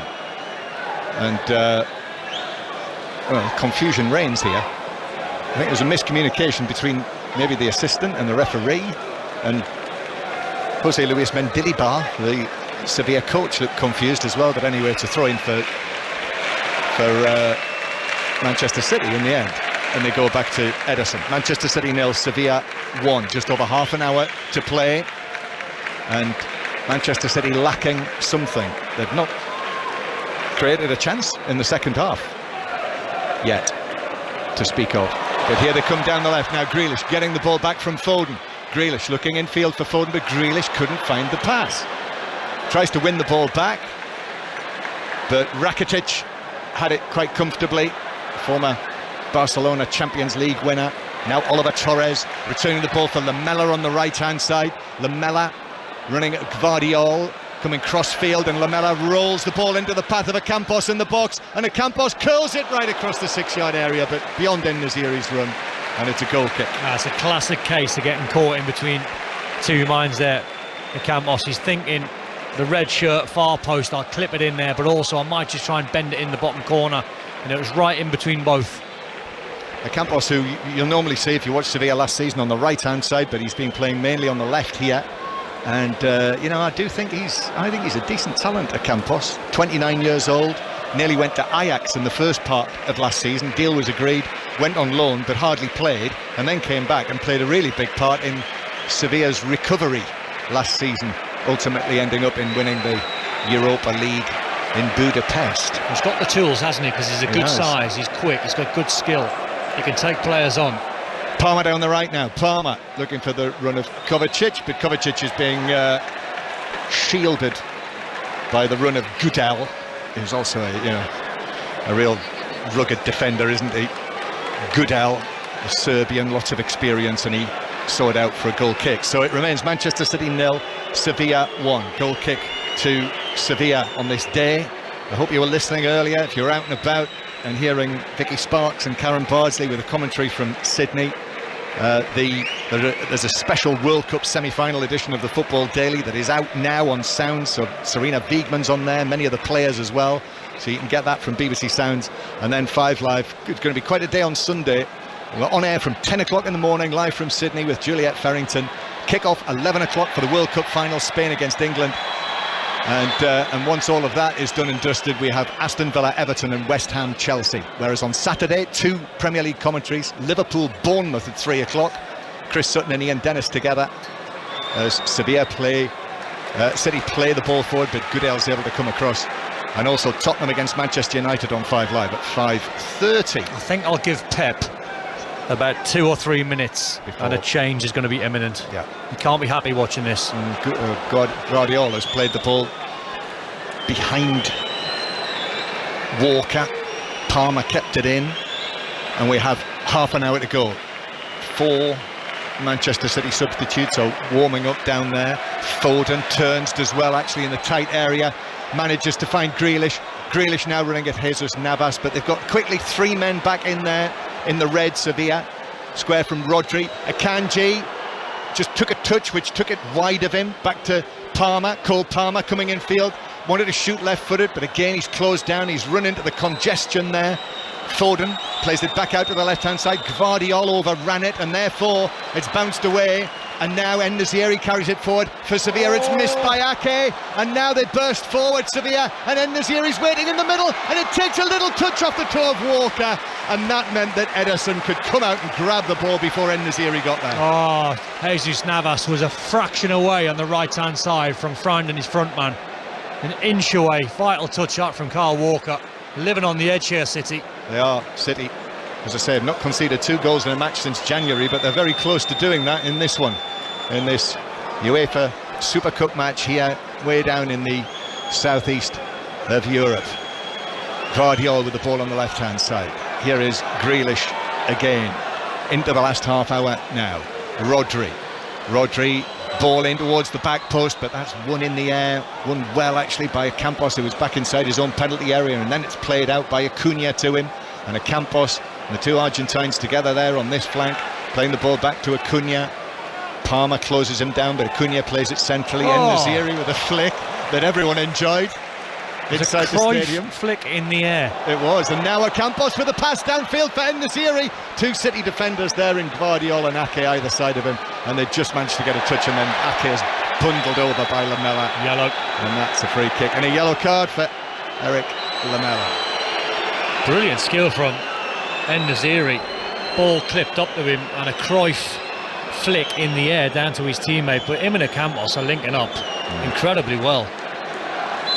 It was quite a piece of skill, wasn't it? En-Nesyri was leaping in the air, and as he did so, he really reminds me of Freddie Canute. And no, he does in his style. I played with Freddie. Yeah. So much skill.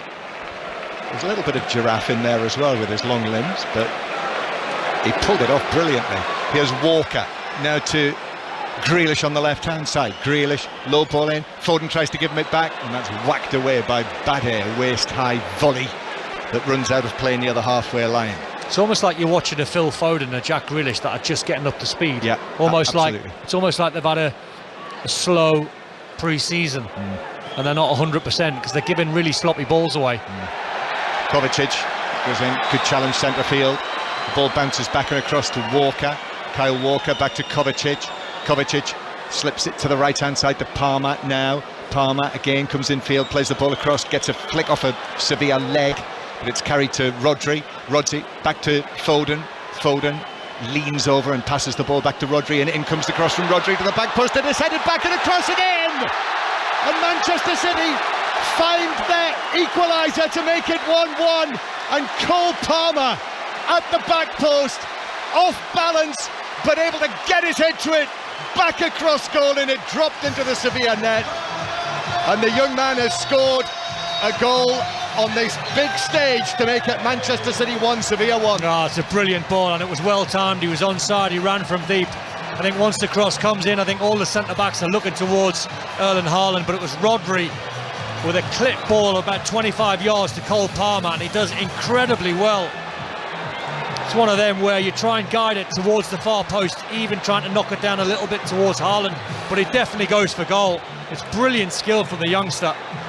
Such a hard skill to try and head that over the top of Bono and dropping it into the corner, taking a lot of weight off the cross.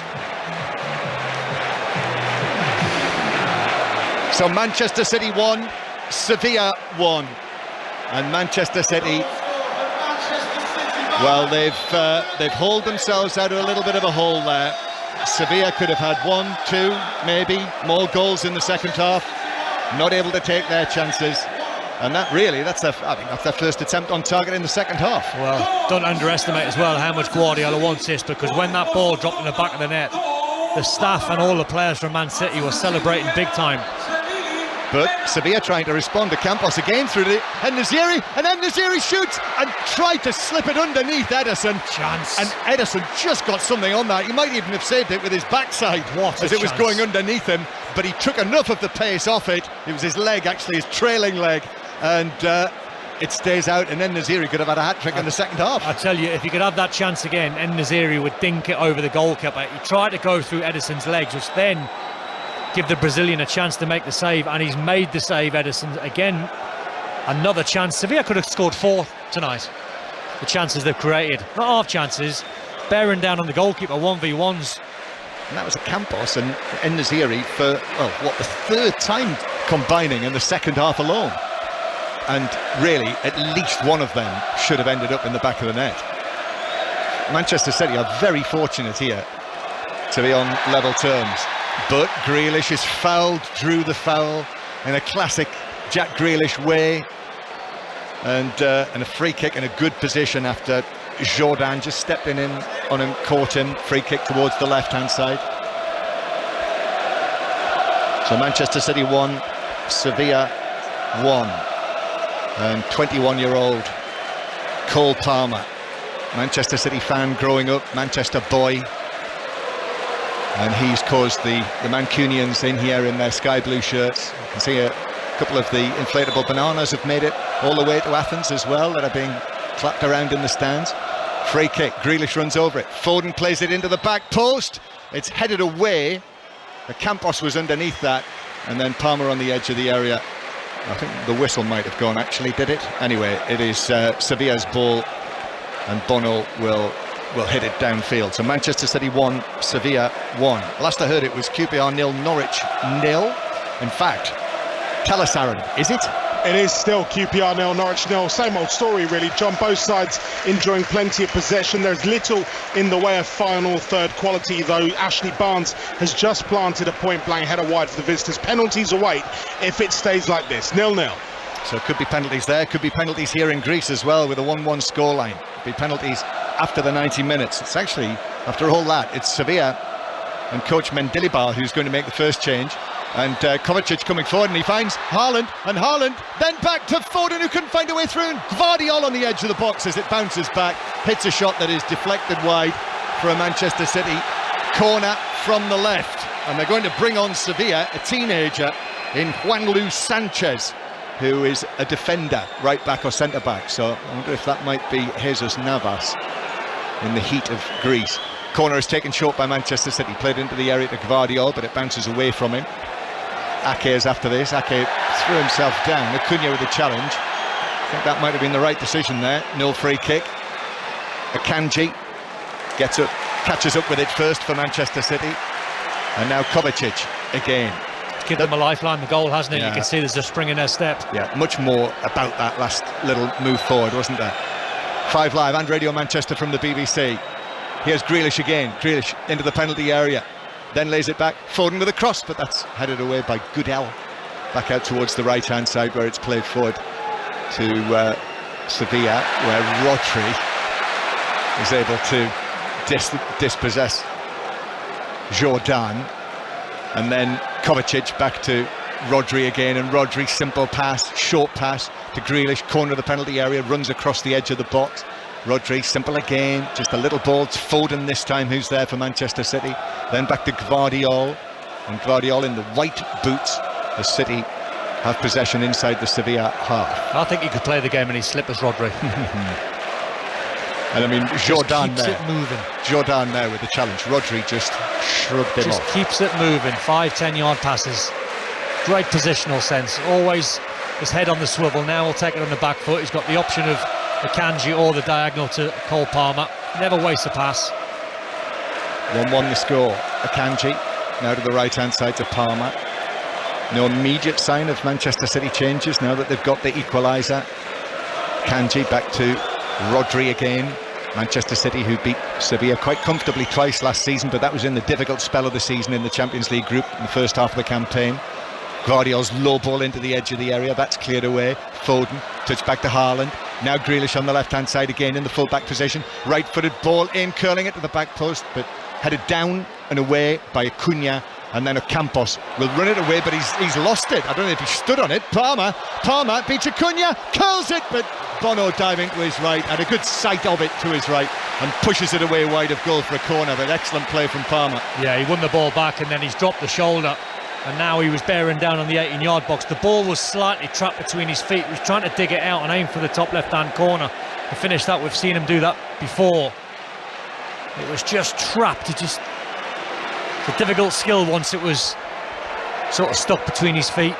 Here's the corner, taken short. Foden to Grealish, and then Grealish back to Palmer again. It's chipped in this time, but that was misplaced and bounces through. We'll forgive him that, perhaps, after his very good headed equaliser and that last little excellent piece of play where he sent Acuna sliding in the wrong direction. So we will finally now see the first substitution of the match as Juanlu Sanchez is coming on, but also I think we'll have a drinks break now. So the who is it who's coming off? Oliver Torres from the midfield. So that's an interesting one. We'll have to see where he goes. Juanlu Sanchez, who still in the early stages of his career, academy player, and as I say, really a right back or a centre back. So the number 26 will come on for Sevilla. And while the players are taking drinks here, the official drinks break, we'll cross back to the studio and see what Neil Lennon's got to say about this. Well, it's a cracking game, John, I have to say, and it's a bit cruel on Sevilla at the minute because, you know, for 20 minutes of the second half they're outstanding, and like you guys touched on, this, you know, there could have been 2 or 3 up, and then City, being City, find a bit of quality to get themselves back into the game, which they haven't really deserved, and now the game's finally poised again. But it's a fascinating watch. I think Sevilla have been terrific tonight, and City have had to really dig deep to get that equaliser. Cole Palmer had still a lot to do with the header, and he's placed it in beautifully, but it was totally against the run of play, John, in terms of chances. So it's going to be an interesting last 20 minutes or so.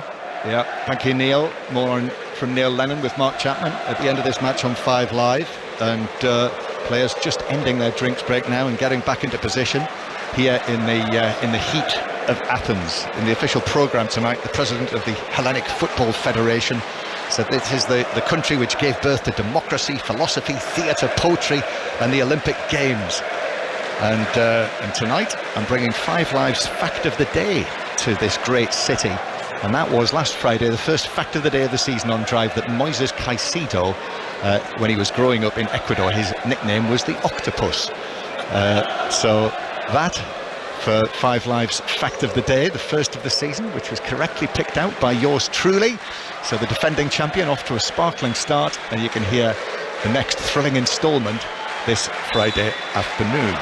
Manchester City won, Sevilla won, and I think we're ready now. That was a lengthy one, wasn't it, that drinks breakdown, but I'm not surprised. No, I've seen the replay as well, and it was Marcus Acuna, the left back for Sevilla, that switched off when Rodri put the cross in, and he just allowed Cole Palmer to drift off the back of him. They've still not brought Juanlu on. He's got his bib back on. In fact, he's been announced as coming on, but here he is, he's just putting the bib on off the field, so we've not had the change yet. And he's put the bib on. Now he's been told, take the bib off, Juanlu. What have you put that back on for? Unless the player had a knock. Yeah, and someone might have recovered. That'll be it. So 1-1. Could be penalties.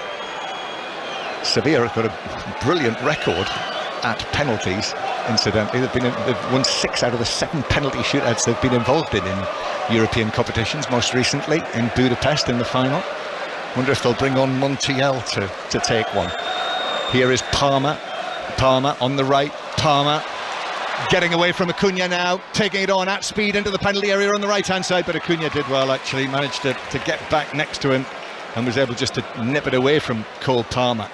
And then Ocampos, there's a little bit of a reaction there from Ocampos on Rodri, who was away with the ball, and then Foden shoots, but he was under pressure. Goodhell clears it away rather awkwardly on the edge of his own box, and then Ocampos can't keep it in against Akanji, and it's a throw into Manchester City, and they are now going to make the change. So finally Juanlu is going to come on, and it is Oliver Torres who's coming off. So that's the second. The board actually went up and he didn't come off the field previously. So Oliver Torres is off,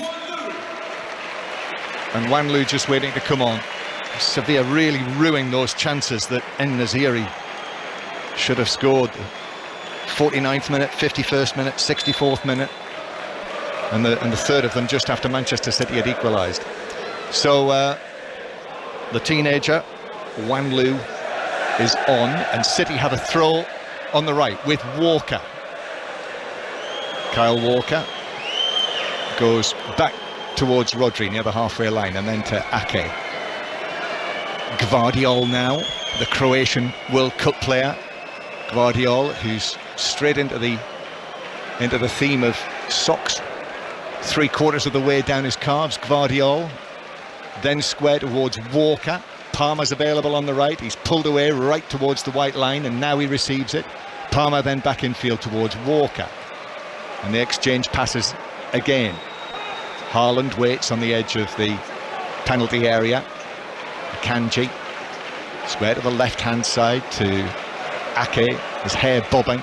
Gvardiol again. Here's Rodri, substantial figure of Rodri, just gets the foot under the ball and swings it out to Palmer. Palmer against Acuna. Acuna watching him closely. Palmer gets away. It just opens up there. He went for goal, but in that moment he was closed down and it was blocked away, but it comes back to Palmer. Well, what, 25 yards out? Referee allows play to continue. Ake out to Grealish again. Grealish just stops the ball with the top of his foot. 2 men on him. Back to Gvardiol. Gvardiol low into the edge of the penalty area. Kovacic with a touch, but that's volleyed away by Jesus Navas, high into a central area, and then headed forward into the box by Rodri, but harmlessly so, and goalkeeper Bono has got it. I think you can tell with a little bit more development how good Cole Palmer's actually going to be. He's playing well in this game. He's got a trick, he's got good balance. I've liked him most times I've seen him, you know, and it's still just been glimpses with the injuries that he had last season. There was a bit of talk, wasn't there, that he might go out on loan this season, but I just fancy that Guardiola will have greater plans for him, and in fact he's effectively said that. But here he is starting this big game and having scored in it, but City coming forward. Foden's ball from the left-hand side. Goodell was under it because Haaland was just behind him and he just got his head to it. Still City. Gvardiol now lays the ball into the space down the left-hand side. Foden cuts it back, heads away by a defender, and then comes out to Gvardiol, who swings a leg at it, but 2 men were there to close it down and block it away, and it comes back for Manchester City again to take up possession. That was another example there, Don, of what you're saying about Gvardiol being very quickly into the swing of things. That was like he was very much the Manchester City pass, that, wasn't it? Yeah, he's grown into the game. He's showed real quality when he's got the ball. Now he's got the confidence because he's stepping higher up the pitch. City, the ball middle of the Sevilla half. Rodri to Akanji, and then through the middle to Kovacic. Palmer, short pass to Kovacic, infield towards Walker now. As the challenge comes in on him, he was still able to turn his body and give it to Kovacic, who passes it to the left-hand side. Gvardiol back into the area. Lovely turn in the box by Foden. Defenders in there, and one of them has just got a touch back to Bono, who passed it away across his penalty area. But the clearance has just landed possession back with Manchester City. Nathan Ake, down the left. Here's Grealish again, at pace this time. Grealish coming in field. 3 players converge on him, and he does have the ball taken away from him. And Sevilla are being pushed right back at the moment. That's exactly what I was going to say. For the first time in the match now, Sevilla under pressure. They can't get hold of the ball. When they do, they're giving it away. City have looked a yard sharper. And territory now, City are all over Sevilla in the top end of the pitch. Kovacic just pulls away, turns in field. Challenge came in from Campos, looking a little tired now, I must say. Walker forward towards Kovacic, now to the right-hand side. City are cranking it up here. Palmer's left-footed ball in towards the back post with Grealish arriving. Defender was just in there. Jesus Navas, I think it might have been, who stayed down. And City taking up possession again. It is Jesus Navas, but he's just climbed back to his feet. City still in possession. They've just kept possession while Navas was making his way back into his right-back role. Crossfield pass is just headed back to Acuna, who might be caught in possession inside the box. He's given it away. He's given it to Haaland. Kovacic in the area. Back to Haaland. His shot blocked towards the edge of the penalty area. Defenders throwing themselves in front of the Haaland shot. Now Walker on the right. Walker's low ball across, deflected right across the edge of the 6-yard box. And the Manchester City supporters down that end wondering how this hasn't ended up in the net yet. Grealish, he takes it on. Defenders there to block it behind. There were screams everywhere in front of us. The Sevilla fans panicking big time. City pushing. Kyle Walker delivered across the 6-yard box, and it took a couple of ricochets. It could have landed anywhere. Bono just got a touch on it. So it is a corner to Manchester City. Out on the left-hand side, Haaland had his opportunities. He's just untying and tying up that long blonde hair again. I think Jesus Navas, he's got a touch of cramp. Okay. fatigue starting to set in. Yeah, well, he did take a bang, didn't he, in that last period of play. Here's the corner then for Manchester City, but that's headed away. Rakitic was underneath it for Sevilla, and the ball runs to the halfway line. Just over 10 minutes to play. We are in the 80th minute now, and it's 1-1. Sevilla taking the lead in the first half through the En-Nesyri header, but Cole Palmer equalising in the 63rd with his also well-judged header. Grealish tries a shot from out on the left-hand side, but straight at Bono, who is able to just pat it down and pick it up on the bounce. Yeah, it wasn't a bad hit from Grealish. He got loads of power. Better goalkeeper though, didn't punch it, just took it in his stride there, the keeper. Don't often see that from Grealish, do you? To do that, which is just a little different. Went for goal from there. Well, I think out the two wide players for Man City, I think Cole Palmer's been very, very good because he looks more effective. Dropping the shoulder, putting lots of crosses in the box. Well, I think Jack Grealish tonight's looked a little bit predictable. Yeah, when Palmer has had it, he's looked full of energy, and the pace has just been slower, hasn't it, when it's been Grealish? And he's also mixed his game up. Yeah. Being a left footer, he's put some, good crosses in with his left foot, but then he's kept the defender, Acuna, guessing, because sometimes he goes on the outside on his right foot. Manchester City 1, Sevilla 1. This ball's played out from the back, and Sevilla are going to make their second change, and it is Montiel who's preparing to come on with the possibility of penalties approaching, the penalty expert. Campos, though, as Sevilla come forward, swings over the cross, and it was actually Juanlu who was in there, but City were able to get it away. Bounces back out. Jesus Navas with the cross. It was actually blocked by the outstretched leg of Grealish, and then an overhead kick from Foden to clear the danger further away. Rakitic now down the right-hand side. Sevilla have got En-Nesyri in the middle. Here's the cross. Well, Campos was arriving as well, but Walker crucially got his head to that. Campos thought he was in there. Acuna with a cross. That's dangerous. En-Nesyri jumps. He didn't get there. And now Jesus Navas. In comes another one. That's headed up in the air by Akanji. Suddenly it's Manchester City who are really being tested here, with balls coming in from both flanks. And in the end, it's rolled out for a throw on the far side. Well, that's got to give you a massive lift. The Sevilla fans applauding the efforts the last couple of minutes from Sevilla, and that has to be the way forward for them. When they get the ball wide, don't be shy in putting crosses in the box. There's lots of height in there with Campos and En-Nesyri. Sounded like the QPR Norwich game was going to penalties, but Aaron Paul? It's not, it's all over. QPR 0, Norwich 1, a goal at the death for the visitors, who pushed and pushed in the 8 minutes of added on time. Ball in from the right, there was Jonathan Rowe, and the back stick to head past Joe Walsh in the Ars goal. Norwich heading to round 2 to face Bristol City just. QPR 0, Norwich 1 full time. Thank you, Aaron. It's Jesus Navas who is going off, and Gonzalo Montiel comes on to replace him, the World Cup winner, the unlikely hero after the World Cup final, dominated by Messi and Mbappe, but ultimately decided by Gonzalo Montiel, the man who went on to score also the winning penalty in the Europa League final for Jose Luis Mendilibar's Sevilla. So Montiel is on, and if we do have a penalty shootout, I think we can write him in for number 5, Don. Yeah. So it's a throw in for Sevilla, and with this scoreline of 1-1, that's what we'll have in about 10 minutes or so, penalty shootout under the dark skies of Athens, down here in Piraeus, actually, the port of Athens. Sevilla take this throw and then back towards the halfway line. Certainly wouldn't rule out the possibility of a goal deciding it, though, here. There've been chances aplenty in the second half now at both ends. Alvarez is going to come on. That's going to be the first change that Pep Guardiola is making here tonight. Another Argentine World Cup winner. Sevilla attacking towards the end where their supporters are, and here's Jesus Navas, the ever popular Jesus Navas, being applauded around by all of the Sevilla family and friends as he makes his way back to the dugout, the former Manchester City man, and he is limping as well. But his team, Sevilla, with a Campos, right-footed cross, and Naziri's after it. Ederson comes a long way in amongst a crowd of players, gets it out. He actually gets it out to Jordan, and then misplaced pass crossfield by Acuna, straight out of play for a throw. Kicks it out for a throw-in. But I think they've took heart, Sevilla, from the last couple of minutes by just getting the ball wide and putting crosses in the box.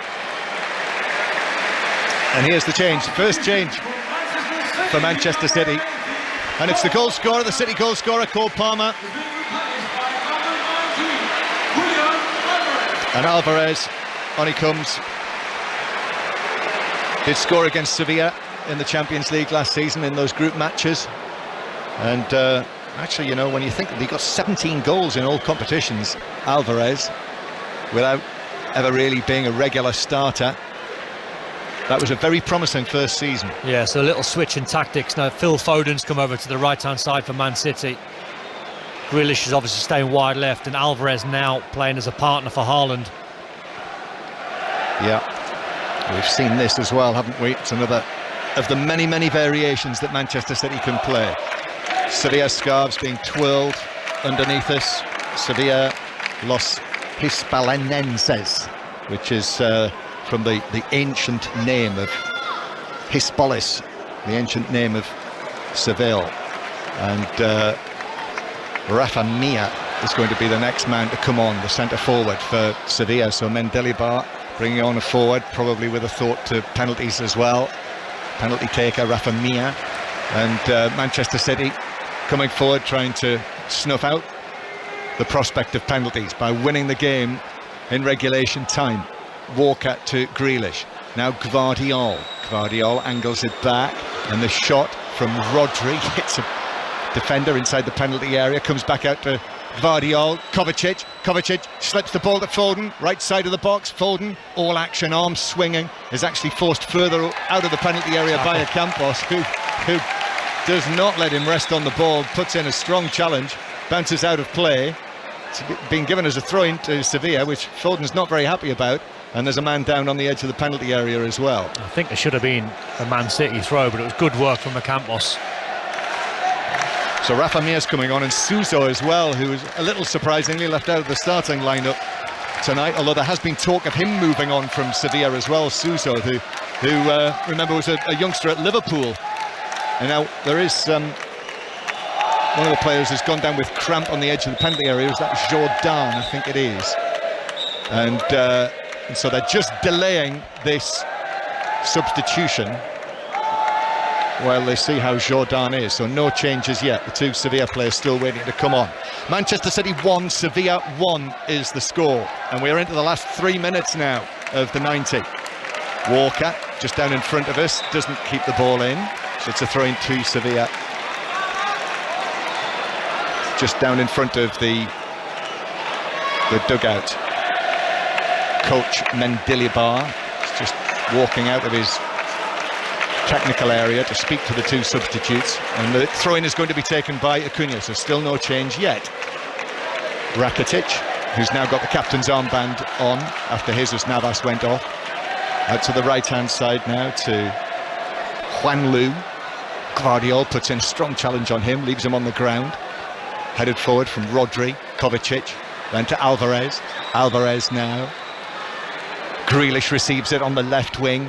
Grealish, lovely balance, still going, the ball rolling at his feet, and then he curls a low ball back to Rodri. Here's Kovacic just outside the D, back to Rodri, Champions League final winning goal scorer, to Grealish, and Grealish whips it in, but that's headed down and away by Bade. City again in possession, Gvardiol and Ake. Nathan Ake looked to his right. We're in the 89th minute now, still poised at 1-1. Rodri goes to the left-hand side. City facing the possibility of being involved in a penalty shootout for the second time in 3 matches after the Community Shield. Gvardiol, then right-footed all the way across from Rodri to Foden, 2 men on him. Foden back to Walker. Walker clips it in over the top of Haaland. Defender got his head to it. Comes out to Grealish. He's in the full-back position. Soon he'll be in the box though, Grealish, which he is now. And then Gvardiol is there. Low ball across. Kovacic with a shot, but that was weakly hit, miss-hit. And Goodell was able to get it away on the edge of the box. And then there is a foul for Manchester City and a yellow card for the teenager, for Wanlu, the substitute. They can't get the subs on. I'm not sure the numbers board's working. So Sevilla can't make the 2 changes. So has anybody got a pen and paper? Do you think the heat's got into it? Well, if they are going to make these changes, I mean, the fourth official is hanging around with the. He's already swapped one of them. Fingers? It's the second one. No, it's the second numbers board that he swapped. Oh, we've got a spare one. Yeah, look. It's the Super Cup done. Of course, we've got a spare. Yeah, but which one's working? Look, he's got two. We've got two now, and they're just having a go to see if they can get the numbers up on this board. No. Batteries. Free kick then. Foden into the back post, and Ake arrives. Full length diving header down into the ground. It bounced up, and Bono pushed it over the top for a corner. He should score. He should score there, Nathan Ake. Yes, he's under a little bit of pressure, which makes him panic slightly, but he's sort of just level with the post, maybe a yard outside the post. City pushing here. Corner taken, short, and then finds its way to Grealish. Grealish shoots, that's blocked on the edge of the penalty area. 4 minutes of added time are being played, and after that, if there are no further goals, it'll be a penalty shootout to decide this Super Cup. And still Sevilla haven't been able to get these two substitutes on. Foden forward towards Laporte.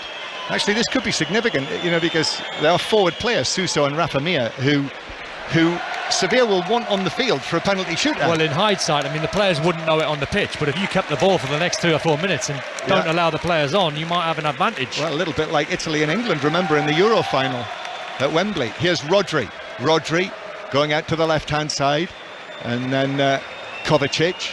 Manchester City trying to find a way through for a late winner. Remember how they were denied against Arsenal at Wembley in the Community Shield?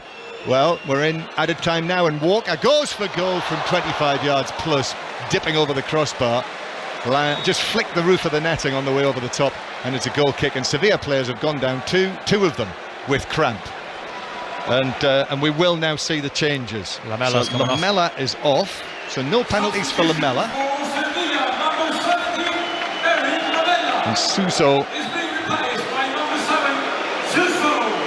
coming on to replace him. And En-Nesyri. Substitution for Sevilla, number 15, Youssef En-Nesyri. So the man who scored the opening goal, but has missed 2-3 good chances in the second half. The centre forward is not required for the penalty shootout, and Rafa Mir is going to come on to replace him, the number 9 who scored against Manchester City in the Champions League last season. So that's Mendilibar potentially prepping for penalties, bringing Suso on. Yep. Technician from the penalty spot. Yep. So 2 changes made, and Pep Guardiola's still just made the one change in these stiflingly hot temperatures. Newcastle to play at the Etihad on Saturday night, but just the one change. But that's not unusual for Pep Guardiola, not to make many substitutions, as you probably know.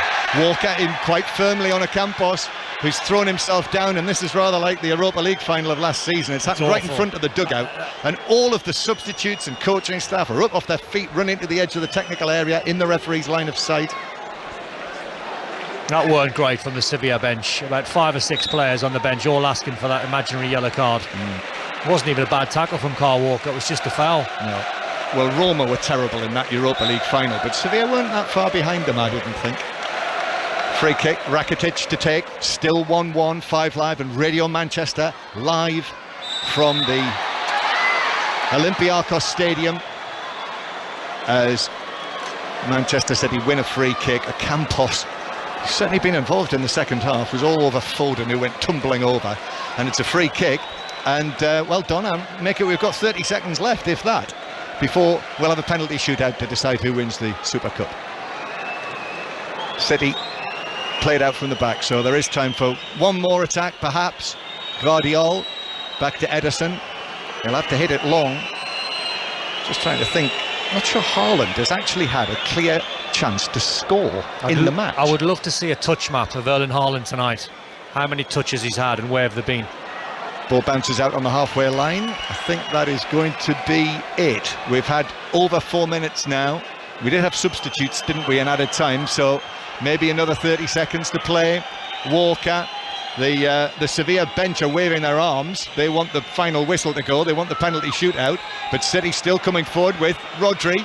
Rodri approaching the D, playing it to his left to Gvardiol. Gvardiol works it back. Alvarez couldn't find a way through on the edge of the box, and that's it. There we are, 1-1.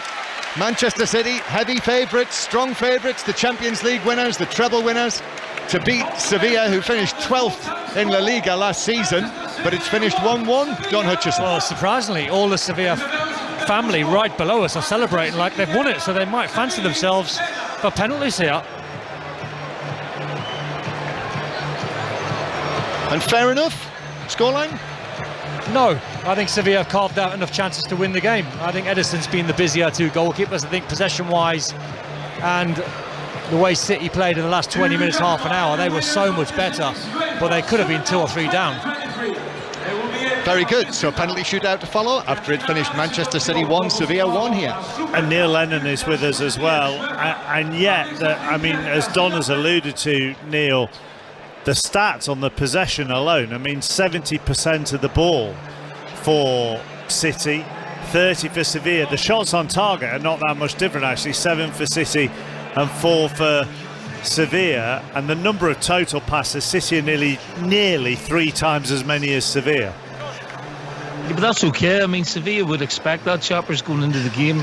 City dominate possession, but the way the counter-attack, particularly, you know, the 15 minutes, 20 minutes after half-time, you know, their tactics were brilliant, and the way they executed them, they just lacked that, you know, killer touch, because they were by far the better team in that period, and then City go and score basically out of nowhere, really. Great goal from Cole Palmer. And then again, City were pressing for the winner, but they looked a little bit pedestrian tonight, which is understandable. Only 2 or 3 games into the season, and obviously they got another big game coming up on Saturday. But over the 90 minutes, I agree with Don. I think Sevilla, just on chances alone, deserve to win it. Yeah,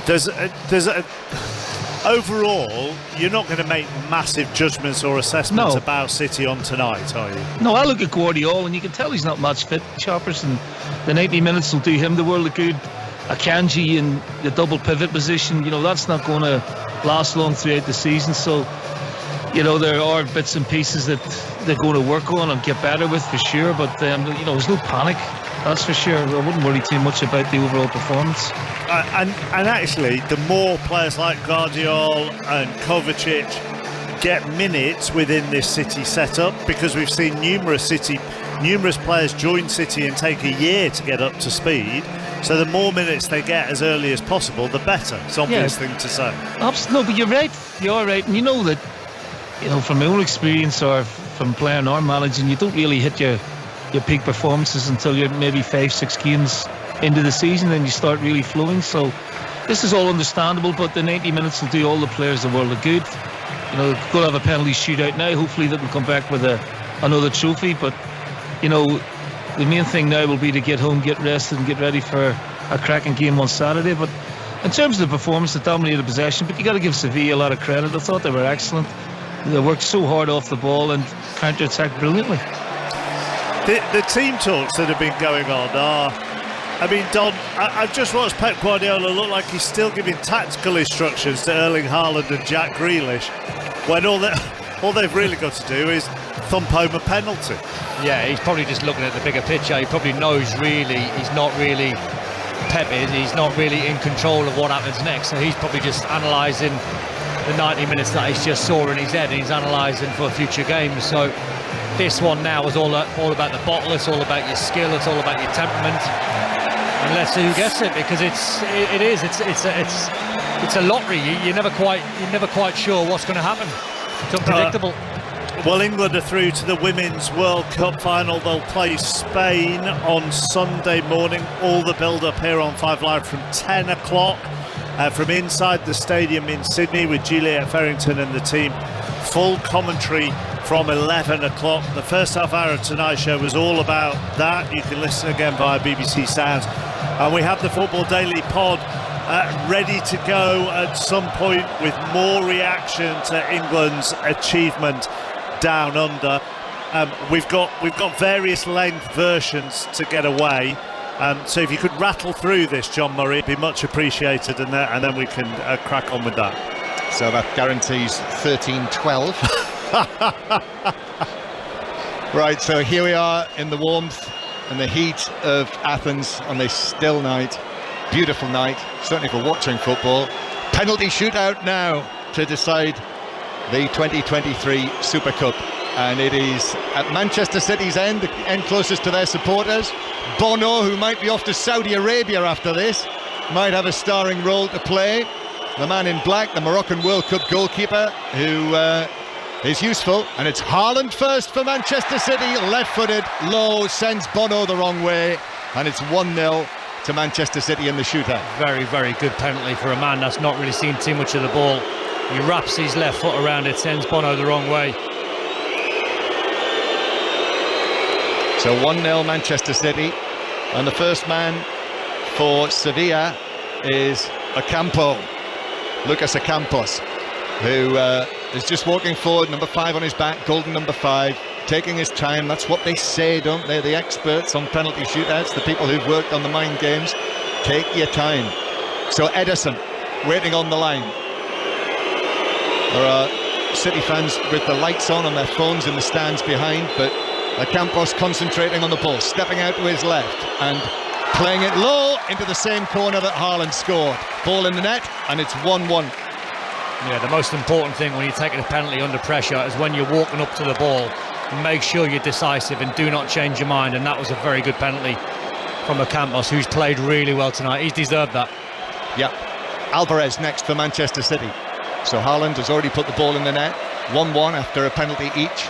And Campos actually still down there and celebrating, and he actually walks across and shakes hands with Alvarez as he's walking back to the halfway line. Alvarez might have scored this before Campos actually gets back to his teammates. Alvarez, short run up this, right-footed. Bono holds his hands high, and Alvarez steps up and drives it high. Again, goalkeeper goes the wrong way to his right, and the ball went to the goalkeeper's left. 2-1 City. Oh, that is a penalty. That is a proper penalty. High right, top corner. Bono had no chance.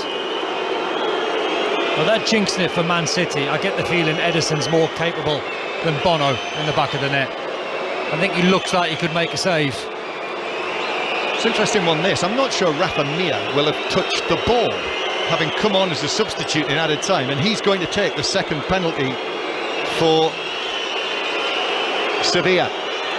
Standing on the edge of the area, standing up tall, and up he comes, and that's an excellent penalty. Again, Ederson goes to his right, but the ball high to the other side into the top corner, and it's 2-2. Well, Alvarez times 2, because that was a better penalty, and that was right in the top corner. You can't save those.